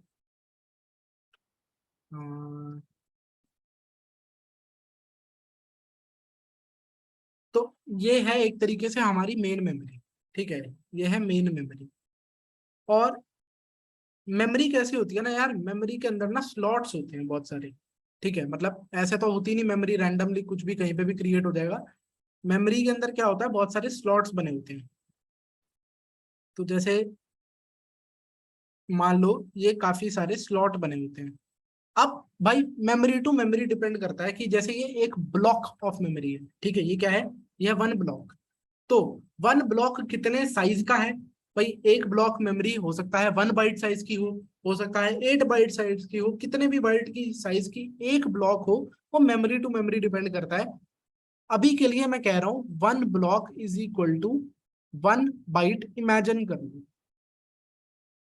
कर लोगे इमेजिन, 1 ब्लॉक में 1 बाइट का डेटा स्टोर हो सकता है। ये समझ में आया? इतना इतना तो पता होगा कंप्यूटर का बेसिक। Yes sir. ठीक है, तो ये हमारी मेन मेमोरी होती है ऐसी है, डिफरेंट डिफरेंट ब्लॉक्स में डिवाइडेड होती है। हर एक ब्लॉक का एक पर्टिकुलर एड्रेस होता है जिससे आप उस ब्लॉक को यूनिकली आइडेंटिफाई कर सकते हो। जैसे कि मान लो इस ब्लॉक का कलर अलग से दिखाता हूँ, इस ब्लॉक का मान लो कुछ एड्रेस है 4076, मान लो कोई भी रैंडम नंबर ले लिया मैंने, और ये एक्चुअली में जो एड्रेस होता है वो हेक्साडेसिमल फॉर्मेट में होता है। मैं आपको सिंपल अभी डेसिमल में ही नंबर सिस्टम में दिखा रहा हूँ सिंपल, कि मान लो ये इस ब्लॉक का एड्रेस है। ठीक है, क्योंकि एक ब्लॉक 1 बाइट का है तो नेक्स्ट ब्लॉक का एड्रेस क्या होगा, बताएगा कोई? सर 4080। नहीं नहीं, एक ब्लॉक 1 बाइट का है प्लस डेटा साइज। यार, 4077 ही तो होगा, एक ब्लॉक 1 बाइट का है। ठीक है, अभी बताता हूँ। 4076 मान लो, ये अगर इसका एड्रेस है तो अगले का एड्रेस है 4077, अगले का एड्रेस है 4078, अगले का एड्रेस है 4079 एंड सो ऑन। कंटिन्यूअस जो मेमोरी है उसका ऐसे कुछ एड्रेसेस है। अब मान लो मेरे को कुछ ऐसा प्रोग्राम लिखना था जहां पर मेरे को डेटा 100 स्टोर करना है, तो मैंने उसके लिए डेटा टाइप चूज करा इंटीजर। अब इंटीजर कितने बाइट का होता है? 4 बाइट का होता है। ठीक है, ये एक ब्लॉक 1 बाइट का है तो कितने ब्लॉक्स एक्वायर होंगे, कितने मेमोरी ब्लॉक्स एक्वायर होंगे 100 स्टोर करने के लिए? और 4। और तो मान लेते हैं इन 4 ब्लॉक्स में 100 जो है वो स्टोर हो गया। ठीक है, समझ में आया? अब मेरे को ये बता दो कि क्या आपको मेमोरी का एड्रेस पता होता है? आपको किसी भी तरीके से, जिनको नहीं पता चलो छोड़ो, मैं ही बता देता हूँ। प्रोग्राम में, जावा में एटलीस्ट, C++ वगैरह का छोड़ दो, जावा में आपको किसी भी तरीके से ना एड्रेस मालूम नहीं होता कि आपका डेटा कहाँ स्टोर हो रहा है। आप उसका एड्रेस किसी भी तरीके से नहीं निकाल सकते कि आपका डेटा स्टोर कहाँ हो रहा है। ठीक है जी। तो हमको ये एड्रेस मालूम नहीं है, मान लो मालूम होता भी तब भी आप खुद सोचो ना कितनी डिफिकल्ट चीज है। आपने एक छोटा सा डेटा 100 स्टोर करा, उसके लिए आपको ये एड्रेस नंबर याद रखना है। मान लो मैं ऐसे 50 डेटा यूज कर रहा हूँ, 100 यूज करा मैंने, 50 और नंबर्स यूज करने हैं, तो मैं क्या सबके एड्रेस याद करता फिरूंगा? मैं सबके एड्रेस याद नहीं कर सकता। तो मैं क्या करता हूँ, मैं एक ऐसा नाम रख देता हूँ जिससे मैं उसको याद कर पाऊँ। जैसे मैंने यहाँ पे रख दिया एक्स, तो जब मैं एक्स बोलूं तो मैं चाहता हूं क्या आ जाए, 100 आ जाए मेरे पास उठ के। तो क्या कंप्यूटर की मेमोरी को पता है एक्स क्या है? नहीं जी, हमारे सिर्फ प्रोग्राम को पता है कि जहां पर ये बेसिकली 100 स्टोर हुआ है, वहां पर उस वाली मेमोरी लोकेशन का नाम हमने एक्स रख दिया है। तो अब जब भी हम एक्स को बुलाएंगे तो कौन आ जाएगा, एक्स के लोकेशन पर पड़ी हुई वैल्यू आ जाएगी। ये हमने सिर्फ अपने यूज के लिए करा है। जैसा मैंने आपको आज की क्लास के स्टार्टिंग से बोला था, सब कुछ किस लिए हो रहा है, ह्यूमन कन्वीनियंस के लिए हो रहा है। ह्यूमन कन्वीनियंस एड्रेस याद रखने में नहीं है, ह्यूमन कन्वीनियंस इसमें है कि चिंटू मिंटू बबलू कुछ ऐसा नाम रख दो ताकि हम उस नाम से वापस याद कर सके कि भैया हमने क्या वैल्यू कहाँ पे स्टोर करी थी। ठीक है जी। तो अब इस कोड पे देखते हैं इस कोड में क्या हो रहा है। ये वाला जो कोड है इसको मैं एक बार यहाँ लेकर आता हूँ।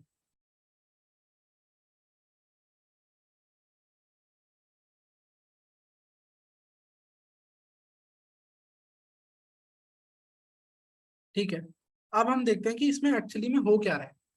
तो बेसिकली जब आपने फर्स्ट लाइन लिखी तो फर्स्ट लाइन से क्या हुआ, मेन मेमोरी के अंदर 4 ब्लॉक एक्वायर कर लिए इस 100 ने, और उसका नाम एक्स पड़ गया।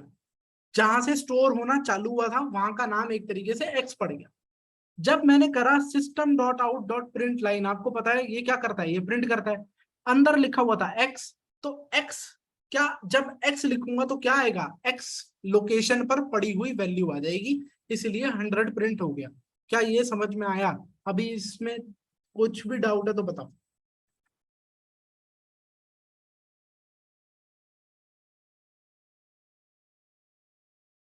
बता दो, समझ में आया है, डाउट है?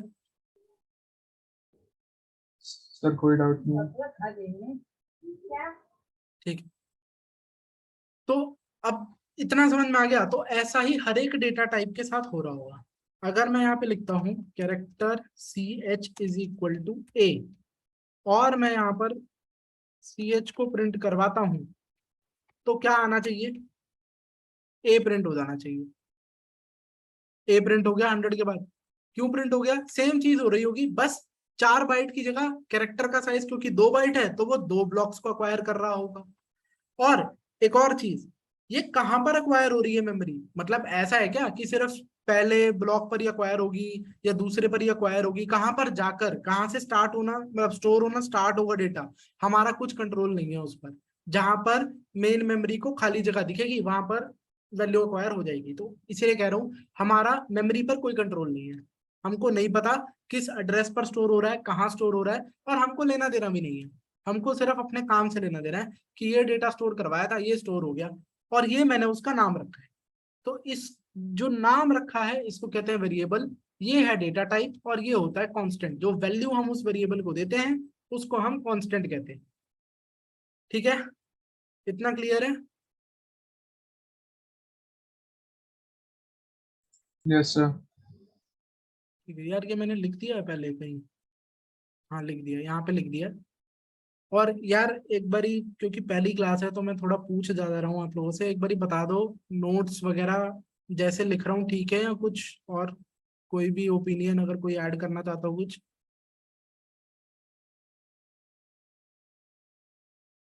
कुछ सजेशन हो, कुछ भी हो बता दो।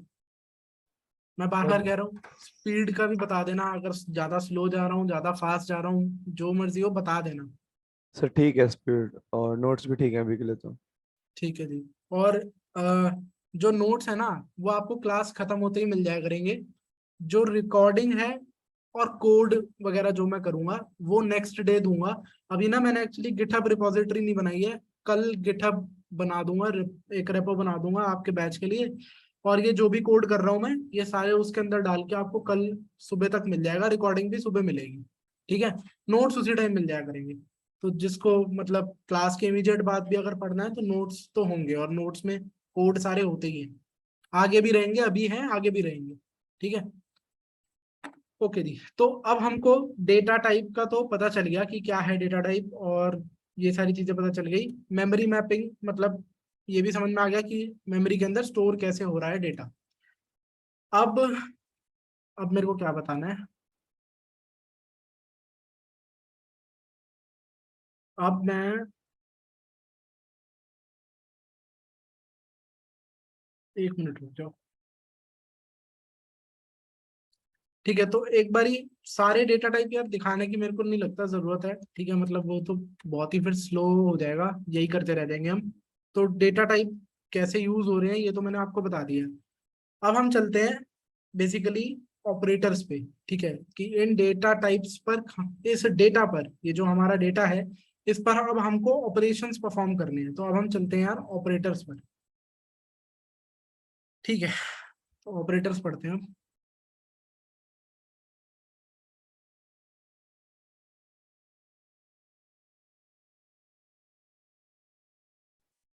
यार ये चीज मतलब थोड़ा सा लग सकता है आपको, operators in Java, data types in Java, like Java बार बार क्यों यूज कर रहा हूँ, क्योंकि ये सब जावा स्पेसिफिक ही चीजें बता रहा हूँ मैं। ठीक है, मतलब हो सकता है सी प्लस प्लस में, पाइथन में ये चीजें थोड़ी अलग हो, मतलब मोस्टली तो सेम ही होता है, पर हो सकता है थोड़ा बहुत अलग हो। मैंने भी सी प्लस प्लस करी हुई है यार, 1 साल करी थी स्टार्टिंग में, 1 डेढ़ साल।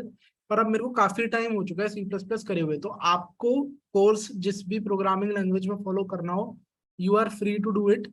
आपको पाइथन में करना है पाइथन में करो, सी प्लस प्लस में करना है सी प्लस प्लस में करो। मैं ये प्रेफर करूंगा कि अगर कर सकते हो तो जावा में ही फॉलो कर लो, बेटर रहेगा आपके लिए इजी रहेगा। ठीक है, और जैसा अभी अर्चित ने बोला भी था, पाइथन प्रेफर करना ना ही कर रहे हो, पाइथन का थोड़ा सा रहता है पंगा, तो पाइथन प्रेफर करना ना ही कर रहे हो। ओके जी, तो अब हम ऑपरेटर स्टार्ट करते हैं।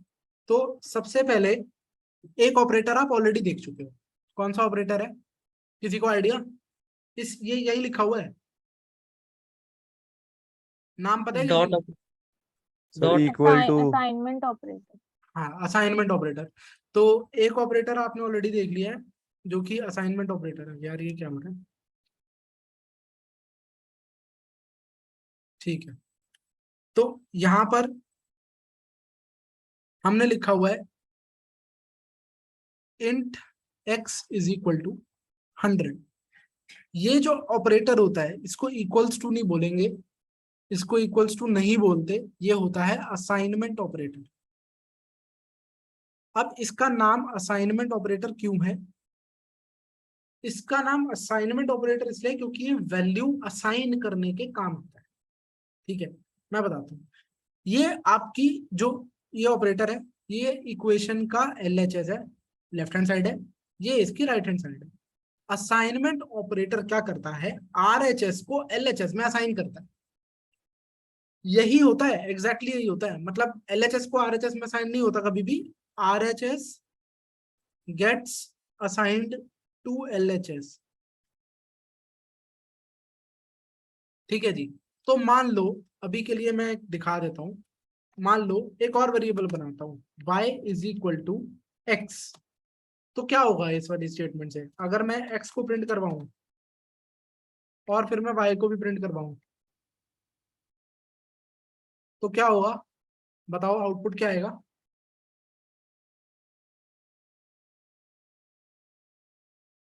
बता दो। 100 ठीक है, तो दोनों की 100 आ जाएगा। क्यों आ रहा है 100? क्योंकि हमने असाइनमेंट ऑपरेटर का यूज करा है, int y is equal to x।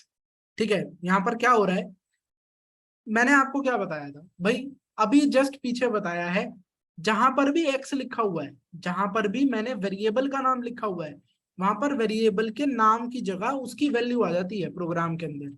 ये मैंने लिख ही रखा है, मतलब बता ही रखा है। तो बड़ा सिंपल है यार, यहाँ क्या लिखा है, x लिखा हुआ है, x की जगह क्या आ जाएगा, वैल्यू आ जाएगी। तो x की वैल्यू क्या है, 100। x की वैल्यू 100 है तो 100 ही y की भी वैल्यू हो जाएगी। वेरी वेरी इंपॉर्टेंट थिंग, इस चीज को कई लोग बहुत गलत इंटरप्रेट करते हैं मेमोरी मैपिंग में। तो मैं ये इस वाली चीज का एक बार मेमोरी मैपिंग जरूर दिखाऊंगा, 2 मिनट लगेंगे, बट इम्पोर्टेंट है ये दिखाना। चलो यहाँ से दिखा देता हूँ।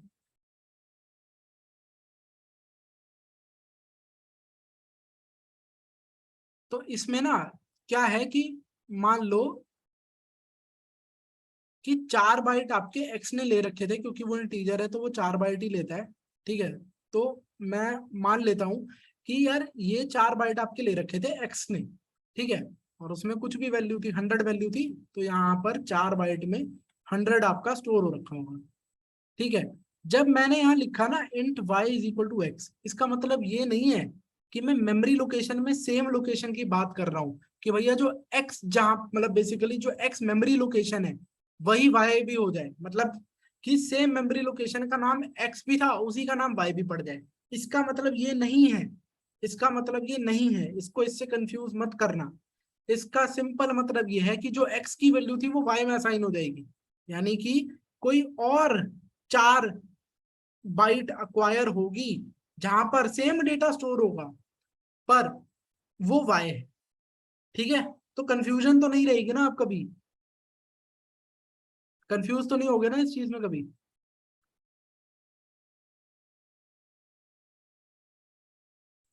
नो तो सर। सर ठीक है जी। अच्छा, तो असाइनमेंट ऑपरेटर तो यही था, इतना सा था, आपको पता ही है असाइनमेंट ऑपरेटर हमने ऑलरेडी पढ़ लिया है। तो ये था असाइनमेंट ऑपरेटर। अच्छा, एक चीज मैं यार बतानी भूल गया वेरिएबल में, मैं पहले वो बता देता हूँ फिर आगे ऑपरेटर्स कंटिन्यू करते हैं। जावा में ना जब भी आप कोई वेरिएबल बनाते हो उसको इनिशियलाइज करना पड़ता है, यानी उसको कोई ना कोई वैल्यू उसी टाइम देनी पड़ती है। मान लो मैंने ये करा, इंट एक्स लिखा, ठीक है, और मैं उसको प्रिंट करवा के देखता हूँ, ठीक है, मैंने कोई वैल्यू नहीं दी है एक्स को, मैं उसको प्रिंट करवाऊंगा, तो यहाँ पर देखो एरर आ गया। एरर क्या कह रहा है, variable x might not have been initialized, मतलब आपने उसको इनिशियलाइज नहीं करा है, कोई वैल्यू नहीं दी है आपने उसको। अच्छा जी, तो अगर इनिशियलाइज यहाँ पे करते हैं तो हमको पता ही है कि एरर जो है वो हट जाता है, ठीक है, ये तो हमको पता है 100 प्रिंट हो जाता है, ये हमने देख लिया था। बट एक और चीज है कि क्या अगर मैं यहाँ पर तो x लिख दिया सिर्फ और नेक्स्ट लाइन में लिख रहा हूँ x इज इक्वल टू 100 और अब प्रिंट करवा के देखूं तो क्या ये चीज काम करेगी? ये चीज तो काम कर जाएगी, ठीक है। तो आप दोनों तरीके से कर सकते हो, लेकिन वैल्यू जरूर देनी है वेरिएबल को, वैल्यू दिए बिना आप उसका यूज नहीं कर सकते। उसका रीजन किसी को पता है? क्या कोई सोच सकता है उसका रीजन क्या होगा?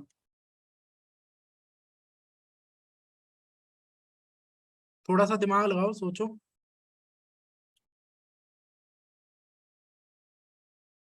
और अगर कोई सी प्लस प्लस में कोड करता है तो उसको तो मतलब पता ही होना चाहिए यार आंसर।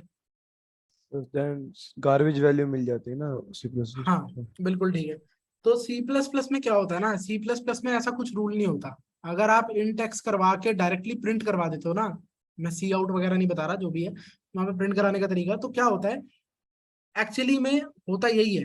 मैंने जैसे आपको यहाँ पे मेमोरी मैपिंग दिखाई, अगर मैं एक्स में कुछ वैल्यू नहीं डालूंगा तो क्या होगा, कोई भी यहाँ पे रैंडम अगर नंबर्स पड़े हैं, कुछ भी रैंडम डेटा पड़ा है, बेसिकली कुछ भी रैंडम चीजें जो इस मेमोरी लोकेशन पर या तो पड़ी है नहीं पड़ी कुछ भी है, तो कुछ रैंडम वैल्यूज जो है उसके अंदर असाइन हो जाती है जिसको हम गार्बेज वैल्यू कहते हैं। और ऐसा नहीं है वो सिर्फ सी प्लस प्लस में होता है कि जावा में गार्बेज वैल्यू असाइन नहीं होती, अरे भाई होती है। गार्बेज वैल्यू तो मेमोरी का कंसेप्ट है, वो तो होता ही है, वो हर जगह होता है। पर जावा क्या करता है, सेफ खेल जाता है यहाँ पर। जावा कहता है कि जब तक आप वैल्यू दोगे नहीं ना तब तक आप वेरिएबल का यूज नहीं कर सकते, ठीक है। तो अगर उसमें कुछ गार्बेज वैल्यू होगी भी, जैसे ही आपने उसको कुछ वैल्यू दी तो आपने उस वैल्यू को ओवरराइड कर दिया, गार्बेज वैल्यू को हटाकर आपने अपनी वैल्यू डाल दी, ठीक है। तो यहाँ पर एक स्टार बनाकर लिख देता हूं, initialization, initialization of values is a must in Java. Initialize तो करना ही पड़ेगा वरना एरर आएगा, वो एरर दिखाई देते हैं। तो ये कोड था जब आपने इनिशियलाइजेशन नहीं करी और वो ये एरर दिखा रहा है। वो ये एरर आपको दिखा रहा। क्या ये समझ में आ गया? ये पॉइंट मैं जल्दी से लाइक बता के भाग गया, ये समझ में आया क्या क्या बोला है मैंने?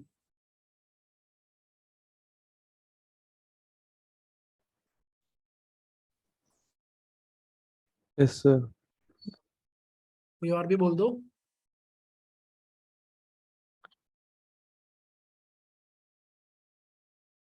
भैया यस आ सर। रहे हैं? ठीक है, ठीक है, ओके।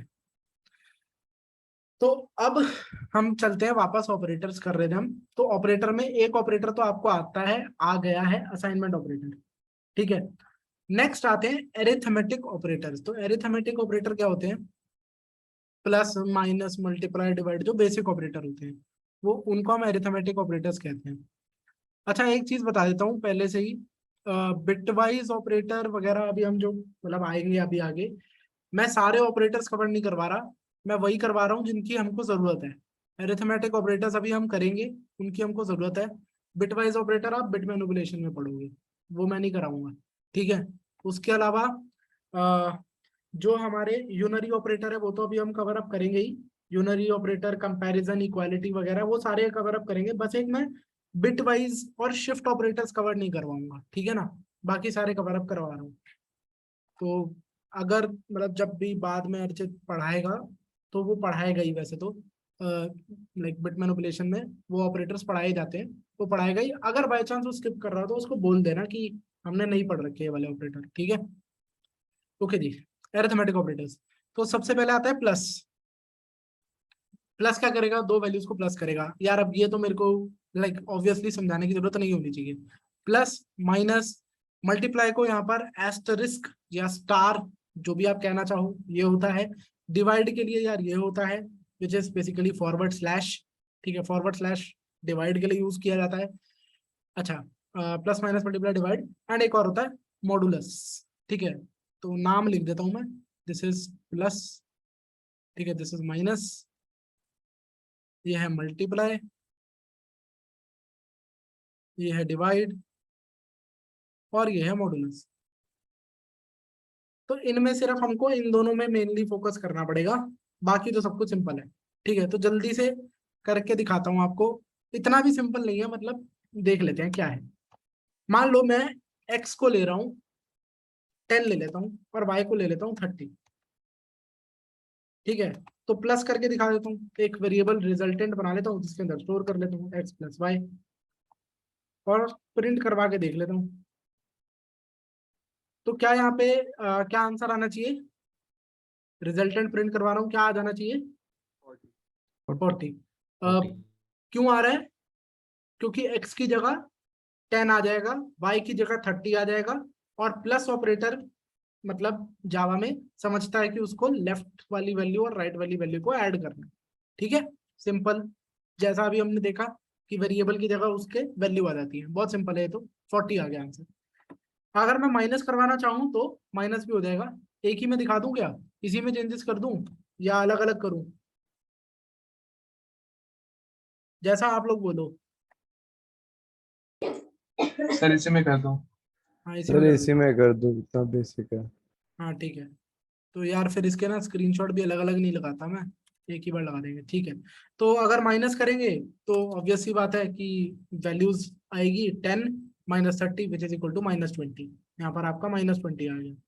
मल्टीप्लाई करोगे तो क्या होगा? मल्टीप्लाई करोगे तो 300 आना चाहिए, 300 आ गया। अब डिवाइड, डिवाइड में थोड़ा सा इंटरेस्ट मतलब इंटरेस्टिंग पॉइंट आ जाता है। जब डिवाइड करेंगे तो 10 को 30 से डिवाइड करते हैं तो आंसर क्या होता है? वैसे अगर आप पूछो तो आंसर होता है मेरे ख्याल, क्या होता है यार आंसर? 1/3 करोगे तो 0.33 समथिंग समथिंग आना चाहिए, बट यहाँ पर आंसर क्या आता है? 0। ये समझना पड़ेगा थोड़ा सा। तो जब आप डिवाइड कर रहे हो और आपने स्टोर करवा रखा है रिजल्ट किसके अंदर? इंटीजर वेरिएबल के अंदर। तो मेरे को एक चीज बताओ, अभी मैंने आपको बताया था इंट क्या है? इंटीग्रल टाइप की वैल्यू स्टोर करता है। तो कोई भी डेसिमल अगर आ रहा होगा तो वो उसको लेगा ही नहीं। 10/30 का आंसर क्या होता है वैसे? It is 1/3। 1/3 is approximately 0.33 something something. ठीक है, तो ये क्या करेगा, डेसिमल वैल्यूज को हटा देगा, डेसिमल को हटा देगा, और आपका आंसर क्या है, आपका आंसर आ जाएगा 0। समझ में आया? इंपॉर्टेंट बात बताता हूँ, चाहे आपकी वैल्यू 1.9999 ऐसी कोई वैल्यू हो, ये राउंड ऑफ नहीं है, ये मैथ्स नहीं है।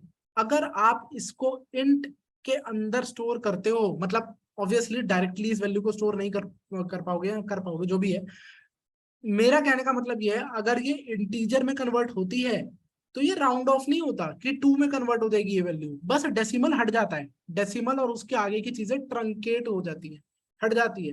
तो 1.99 इज ऑल्सो 1, यहाँ पे राउंड ऑफ नहीं होता, ठीक है। तो मैथ्स वाला राउंड ऑफ नहीं है ये, डेसिमल वैल्यूज ट्रंकेट हो जाती है, ठीक है, जब आप इंटीजर में स्टोर करते हो। और इंटीजर का मतलब सिर्फ इंट डेटा टाइप नहीं, जो 4 डेटा टाइप बताए मैंने, बाइट, शॉर्ट, इंट और लॉन्ग, जो इंटीग्रल टाइप के डेटा को स्टोर करते हैं, उन सब में यही होगा, ठीक है। अगर आप फ्लोटिंग पॉइंट टाइप का डेटा यूज करते हो, जैसे कि मैं अगर इस रिजल्टेंट को फ्लोट में स्टोर करवाता, तो देखते हैं क्या आंसर आता है। देखो एक्स और वाई अभी भी इंटीजर ही है, एक्स और वाई तो अभी भी इंटीजर है, पर रिजल्ट फ्लोट में स्टोर करवा रहा हूं, ठीक है। तो आंसर क्या आया, आंसर आ गया 0। क्यों? क्योंकि डिवीजन इंटीजर हो रही है, ठीक है, डिवीजन अभी भी इंटीजर हो रही है, ये भी एक इंटीजर है, ये भी एक इंटीजर है, इंटीजर को इंटीजर से डिवाइड करने पर आंसर इंटीजर में ही कैलकुलेट होगा। अब वो 0 को, क्योंकि आप फ्लोट में स्टोर करवा रहे हो, तो वो 0.0 आंसर दे रहा है, पर वो कैलकुलेट उसी में करेगा। अगर आप बस यहाँ पर ब्रैकेट लगा के फ्लोट लिख देते ना, FLOAT फ्लोट लिख देते, तो आपका आंसर ये आ जाता, तो आपका आंसर बदल जाता। ये क्या होता है, ये जो मैंने यहाँ पे करा है, कमेंट लिख रहा हूं, ये होता है टाइप कास्टिंग। टाइप कास्टिंग मतलब एक डेटा टाइप को दूसरे डेटा टाइप में कन्वर्ट करना, इसको हम कहते हैं टाइप कास्टिंग। तो यहाँ पर देखो, दोबारा बता देता हूँ, ये चीज मैं थोड़ा जल्दी ले गया। अगर आप परफॉर्म कर रहे हो इंटीजर ऑपरेशन, मैं इंटीजर के अंदर स्टोर करने की बात नहीं कर रहा, मैं कह रहा हूं अगर आप इंटीजर ऑपरेशन परफॉर्म कर रहे हो तो डेसिमल ट्रंकेट हो जाता है, डेसिमल ट्रंकेट्स, ठीक है जी। उसके अलावा अगर ये और ये वाला पॉइंट क्या है, ये वाला पॉइंट है टाइप कास्टिंग का, कि यहाँ पर क्या हुआ, यहाँ पर एक्चुअली में क्या हुआ, ये जो इंटीजर वैल्यू थी ना x की, एक्चुअली मैंने उसको कन्वर्ट कर दिया। यहाँ पर क्या हुआ है, x is converted to float, यानी जो इंटीजर 10 था वो एक्चुअली में 10.00 समथिंग बन गया। और जब आप एक फ्लोट वैल्यू को डिवाइड करते हो इंट वैल्यू से, तो आंसर आपका फ्लोट वैल्यू आती है, और क्योंकि आपने स्टोर भी फ्लोट में कर रखा है तो आपको आंसर डेसिमल में मिल रहा है। अब ये सब सुन के ना यार, कई लोगों को टेंशन हो जाती है कि यार ये सब तो मतलब हम याद ही नहीं रख पाएंगे, है ना, कि किसको किससे डिवाइड करें तो क्या आंसर है। तो भाई बिलीव मी, मेरे को भी नहीं याद ये सब आपको कभी याद नहीं रखना है। आपको बस मेजरली इतना याद रखना है कि इंटीजर ऑपरेशंस परफॉर्म करते हो तो डेसिमल ट्रंकेट हो जाता है, इंटीजर ऑपरेशन परफॉर्म करते हो तो डेसिमल ट्रंकेट हो जाता है। बाकी जब हम क्वेश्चंस कर रहे होंगे तो हम टाइप कास्ट कर करके देखते रहेंगे। अभी मैंने आपको टाइप कास्टिंग का डिटेल नहीं बताया है, डिटेल मैं बाद में बताऊंगा, थोड़ा सा बाद में बताऊंगा, अभी नहीं बताया मैंने, ठीक है। अभी सिर्फ इंट्रोडक्शन दिया है कि एक डेटा टाइप को दूसरे डेटा टाइप में कन्वर्ट किया जा सकता है, उसको हम टाइप कास्टिंग कहते हैं। टाइप कास्टिंग की डेफिनेशन यहाँ पे लिख देता हूँ, process of converting one data type two another, one data type two another, इसको हम लोग टाइप कास्टिंग कहते हैं। अभी डिटेल नहीं बताई है, इसमें टाइप्स भी होते हैं, अप कास्टिंग, डाउन कास्टिंग वगैरह वगैरह, वो हम थोड़ा सा बाद में करेंगे। अभी के लिए हम पढ़ रहे थे ऑपरेटर्स, तो डिवीजन ऑपरेटर समझ में आया। अब मेरे को अगर आपको ढंग से बताना हो ना डिवीजन ऑपरेटर, मैं आपको कहूंगा ये सब मैंने कंसेप्ट के लिए बताया था, बट एक्चुअली में मैं पता क्या बोलूंगा, आप अपने स्कूल वाली डिवीजन में चले जाओ। स्कूल में डिवीजन करते थे, आपको 10 को 30 से डिवाइड करना है, यही क्वेश्चन है आपका। मैं कह रहा हूँ बहुत सिंपल, 10 डिवाइडेड बाय 30 यूं लिखो, और क्या 30 zeros आर 0, क्या बचा रिमाइंडर 10। जो क्वेश्चन आ रहा है ना, the quotient is actually the answer of division. तो quotient is the answer of integer division, integer division का आंसर क्वेश्चन। ठीक है, दोबारा डिवाइड नहीं करना, आगे नहीं जाना, इसको पॉइंट्स पे लेके नहीं जाना, बस यही छोड़ दो। ये जो क्वेश्चन आ रहा है ये क्या है, ये आंसर ऑफ इंटीजर डिवीजन है। क्या इतना समझ में आया? ये मेथड तो पता होगा, ये तो बच्चों वाला है, बता दो। Yes sir. Yes sir. ठीक है, तो क्वेश्चन जो होता है डिवीजन का, वो आपका डिवीजन का आंसर है। अब रह गया यार ये मॉडुलस, ये क्या होता है? डिवीजन करने में दो चीजें मिलती हैं, एक तो मिलता है क्वेश्चन, दूसरा क्या मिलता है? रिमाइंडर। तो reminder is the answer of modulus, बहुत सिंपल। ठीक है, reminder is the answer of modulus, that's it, इतना सिंपल है ये। देखो फ्लोट बोर्ड हटा देते हैं, अब नॉर्मल इंटीजर ही रखते हैं। तो मैंने अगर इंटीजर में करा था, अगर मैंने नॉर्मल इंटीजर में x बाय y करा था, तो मेरे को आंसर मिल रहा था यार 0। क्यों मिल रहा था? क्योंकि आपने देखा 10 को 30 से डिवाइड करते हो तो क्वोशंट आ जाता है 0। अब अगर मैं 10 को 30 से डिवाइड कर रहा हूँ तो रिमाइंडर आ रहा है 10, तो यार क्या मॉडुलस मेरे को रिमाइंडर ही रिटर्न करता है? चेक कर लेता हूँ एक बारी। हाँ यार 10 आ रहा है आंसर, तो इसका मतलब मॉडुलस क्या करता है? रिमाइंडर रिटर्न करता है। दैट्स इट, ये आपके अरिथमेटिक ऑपरेटर हो गए। यहाँ तक किसी को कुछ पूछना है तो पूछ लो यार।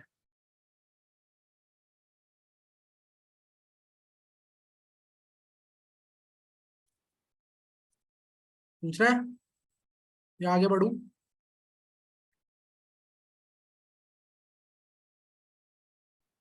तो आगे बढ़िए। ठीक है जी, तो अरिथमेटिक ऑपरेटर हमने कर लिए हैं। अब आपके आते हैं इसके बाद, एक मिनट रुक जाओ। ठीक है, तो यार इक्वालिटी ऑपरेटर आते हैं, कंडीशनल ऑपरेटर आते हैं। ये वाले जो ऑपरेटर है ना, कंडीशनल ऑपरेटर मैं आपको पढ़ाऊंगा लूप्स में, और इक्वालिटी ऑपरेटर मैं आपको पढ़ाऊंगा कंडीशनल स्टेटमेंट में, जब हम इफ एल्स पढ़ेंगे। ठीक है, तो अभी ऑपरेटर्स बचा है, ऑपरेटर खत्म नहीं हुआ है, बस मैं एक बीच में एक छोटा सा पार्ट करवा रहा हूँ। पहले इनपुट का, फिर हम इफ एल्स वगैरह सीखेंगे, और उसके अंदर फिर हम सीखेंगे कंपैरिजन ऑपरेटर्स। ठीक है, तो अभी ऑपरेटर खत्म नहीं हुआ है। अगर आपको लग रहा है बस बहुत छोटा सा खत्म करा दिया, तो अभी खत्म नहीं हुआ है ऑपरेटर, दोबारा आएंगे ऑपरेटर पे। थोड़ा यार सीक्वेंस लाइक मेंटेन करके चलनी पड़ेगी, उस हिसाब से देख रहा हूँ मैं। ठीक है जी, तो अब आपको डेटा टाइप के बारे में भी काफी नॉलेज हो गई, आपको पता है यार। ठीक है, डेटा टाइप, हमको डेटा पता है, हमको ऑपरेशन भी करने आते हैं, डिवीजन एडिशन वगैरह वगैरह। तो अब क्या करना है यार, अब इनपुट लेना सीखना है। इनपुट लेना तो रह ही गया। तो यहाँ पे देखो, ये जो मैंने आपको ऊपर लाइन लिखवाई थी, वो इनपुट के लिए लिखवाई थी। जिन लोगों को थोड़ा सा कोडिंग आती है वो ये वाली चीज समझ जाएंगे, जिनको नहीं आती उनको अभी समझ में नहीं आएगा, पर कोई दिक्कत नहीं है। जब आप ऊप्स पढ़ लोगे तो आप बहुत इजीली समझ जाओगे ये क्या बोल रहा हूँ मैं। ये ना एक्चुअली में पैकेज है एक, और हम पैकेज को इंपोर्ट कर रहे हैं। Package is nothing but a type of folder, आप समझ लो। ठीक है, जो सी प्लस प्लस पढ़ते हैं उनको पता होगा, हेडर्स होते हैं उनके में, हेडर्स इंक्लूड करते हैं, हैश इंक्लूड वगैरह लिखते हैं। तो क्या है बेसिकली ना, जैसे हमको कोई कोड लिखना होता है ना जब किसी प्रोग्रामिंग लैंग्वेज में, तो जैसे जावा में ना चीजें पैकेजेस के अंदर बनाकर उन्होंने डाल दी हैं, और जब आपको वो पर्टिकुलर चीज यूज करनी होती है तो आप उस पैकेज को इंपोर्ट करवा लेते हो अपने कोड के अंदर, और फिर उस चीज को आप यूज कर लेते हो। भाई अगर आपको कैब बुक करनी है तो आपके फोन में आप उबर या ओला डालोगे और आप कैब बुक कर लोगे। वैसे ही यार ये पैकेजेस है, अगर मेरे को इनपुट लेना है तो मैं इनपुट वाला पैकेज इंपोर्ट कर लूंगा और मैं इनपुट ले लूंगा। समझ में आया है? ये एनालॉजी समझ में आई है कि कुछ पर्टिकुलर टास्क करना, उसके लिए मैं पैकेज इंपोर्ट कर रहा हूँ। ठीक है, इतना तो समझ में आ गया होगा ना?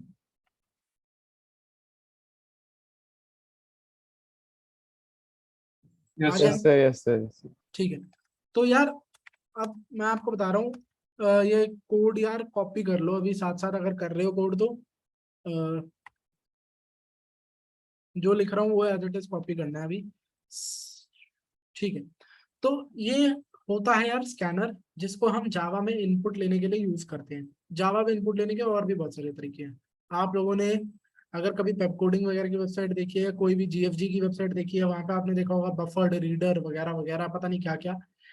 अभी के लिए छोड़ दो, अभी के लिए सिंपल हमको सिर्फ स्कैनर से इनपुट लेना आना चाहिए। अब फिर से मैं यही बोलूंगा, अगर ऊप्स आती है तो यार ये सब पता होगा। ऊप्स अभी आप में से मैक्सिमम लोगों को नहीं आती होगी, तो इसलिए इस पर ध्यान मत दो। ये क्या है बताने को मैं बता देता हूँ। स्कैनर क्लास का एक रेफरेंस बनाया और फिर एक ऑब्जेक्ट बना दिया, और ये कंस्ट्रक्टर कॉल हो रहा है स्कैनर का। पर कुछ भी समझ में नहीं आएगा ऑब्वियसली, कंस्ट्रक्टर क्लास क्या बोल रहा हूँ मैं, तो इसलिए सिंपल कह रहा हूँ अभी के लिए। अगेन रट लो कि जब इनपुट लेना है तो ऐसा लिखना होता है, ये वाली लाइन लिखनी होती है।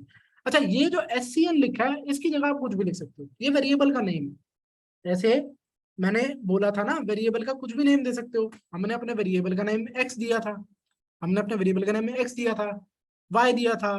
तो वैसे ही आप मतलब चिंटू मिंटू बबलू कुछ भी दे सकते हो। आप SCN दे सकते हो, आप SC दे सकते हो, आप S दे सकते हो। मैं यूजुअली SCN देता हूँ, तो मैं SCN ही दे रहा हूँ। ठीक है, यहाँ नाम बस आप कुछ भी चेंज कर सकते हो, बाकी आप कुछ भी चेंज इस वाली लाइन में नहीं कर सकते। ठीक है जी। अब अगर मेरे को इनपुट लेना है एक इंटीजर, तो उसका तरीका अलग है, फ्लोट का तरीका अलग है। जितने डेटा टाइप है, 8 डेटा टाइप है, 8 अलग तरीके हैं। गलत, 8 डेटा टाइप है, 7 अलग तरीके हैं। बताता हूँ अभी क्या है। अगर इनपुट लेना है इंटीजर, तो आप करते हो int x is equal to, x नहीं अब कुछ भी और ले लेते हैं, नम नाम रख दिया मैंने, number is equal to SCN। ये सेम नाम होगा जो आपने यहाँ पे वेरिएबल का नाम रखा होगा, वो सेम नाम होगा। डॉट नेक्स्ट इंट, ये आपको एज इट इज लिखना है, ये ब्रैकेट्स लगाने हैं। यहाँ पर आई कैपिटल होगा, नेक्स्ट इंट। ठीक है यार, मैं इसमें अभी कुछ नहीं समझा सकता सही बताओ तो, क्योंकि ये क्या हो रहा है, ये एक फंक्शन कॉल हो रहा है। तो फंक्शन अभी हमने नहीं पढ़ा है, इसलिए मैं अभी कह रहा हूँ इस चीज में अभी मैं नहीं समझा सकता आपको कुछ। आप बस ये समझ लो, अगर इंट डेटा टाइप का इनपुट लेना है तो INT आ रखा है यहाँ पर नेक्स्ट के बाद। ठीक है, फ्लोट लेना होगा तो फ्लोट आ जाएगा, और उसमें भी F कैपिटल आएगा। बाइट लेना होगा तो बाइट आ जाएगा, उसमें B कैपिटल होगा। इस तरीके से लोग, ठीक है। तो जो भी मैंने इनपुट यहाँ पे लिया है, मैं उसको एक बार प्रिंट करवा के दिखा देता हूँ।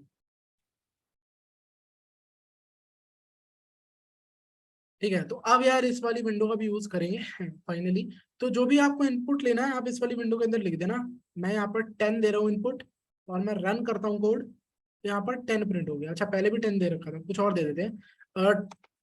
256 कुछ ऐसा अजीब सा दे देता नंबर, तो 256 दिया तो 256 प्रिंट हो गया। जो मैं इनपुट दे रहा हूँ वो यहाँ पर प्रिंट हो रहा है। इट इज सिंपल, इतना समझ में आया।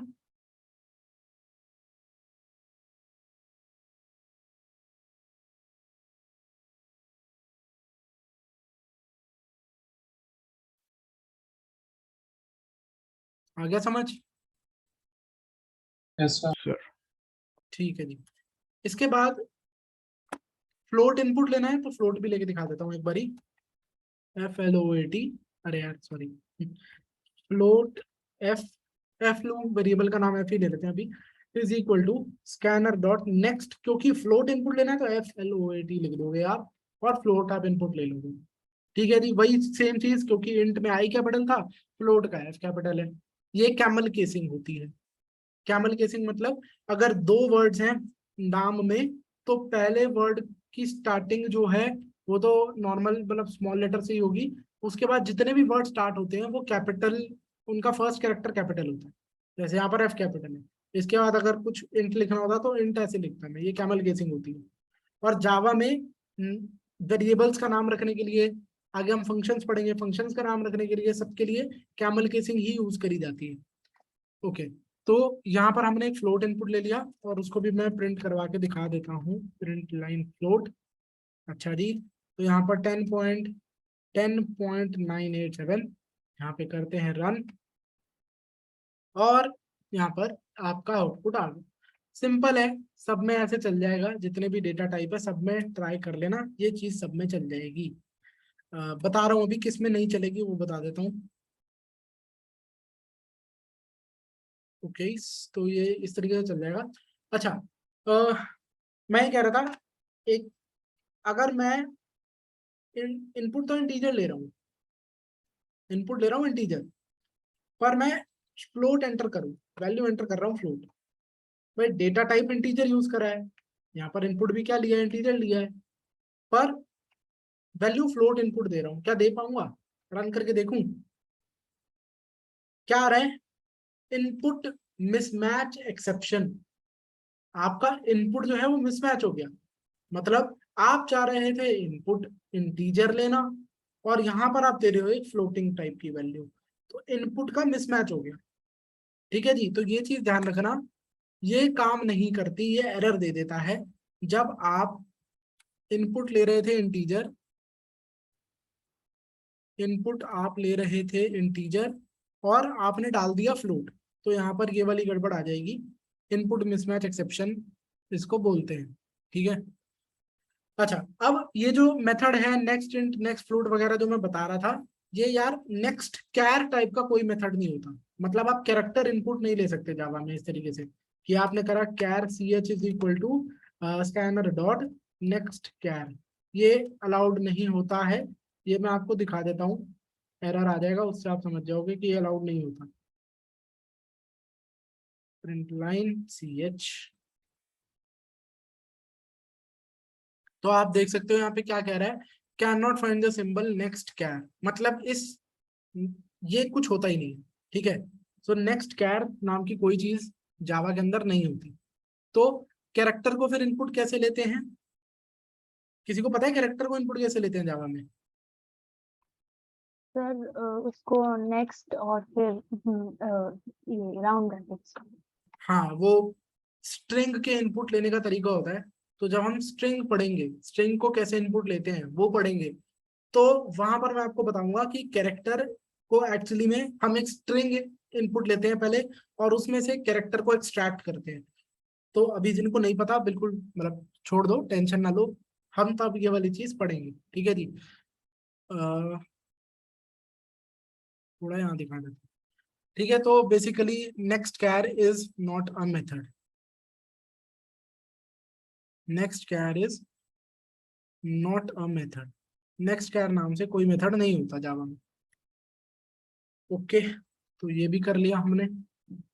अब टाइम क्या हुआ यार, 5 मिनट बचे हैं। अब मैं कंडीशनल स्टेटमेंट जल्दी में तो नहीं बताना चाह रहा, कल करें क्या, क्योंकि कंडीशनल स्टेटमेंट करवानी है मैंने इसके बाद, इफ एल्स वगैरह। चलें। ठीक है, तो कल ओके करते हैं सर। इसके आगे कंटिन्यू। अच्छा यार, कुछ फीडबैक? अच्छा, किसी ने हैंड रेज करा है, 1 मिनट रुक जाओ, पूछ लो। अभिजीत,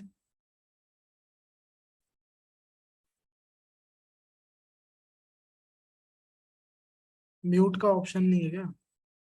नहीं, ऑप्शन तो है यार, आप बात कर रहे हो सारे। अभिजीत पूछ लो।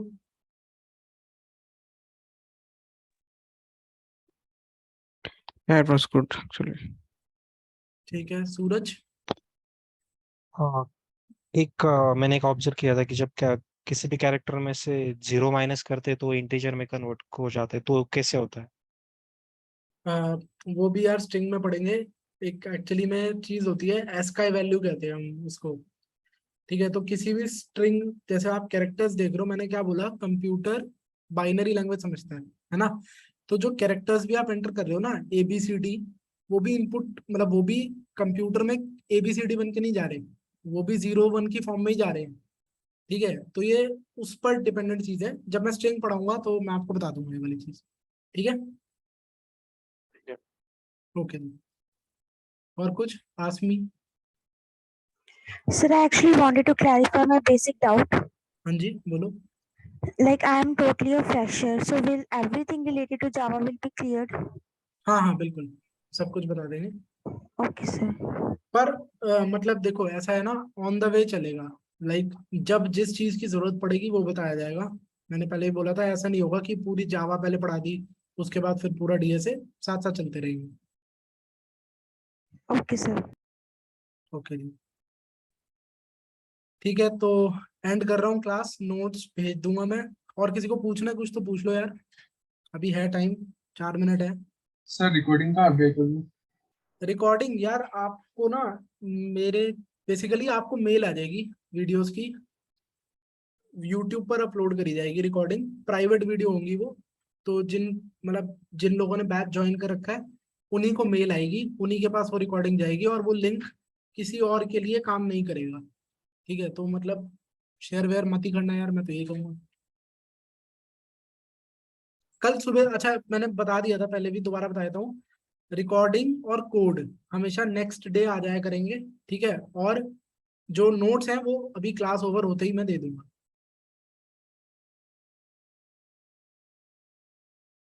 और कुछ पूछना है किसी को?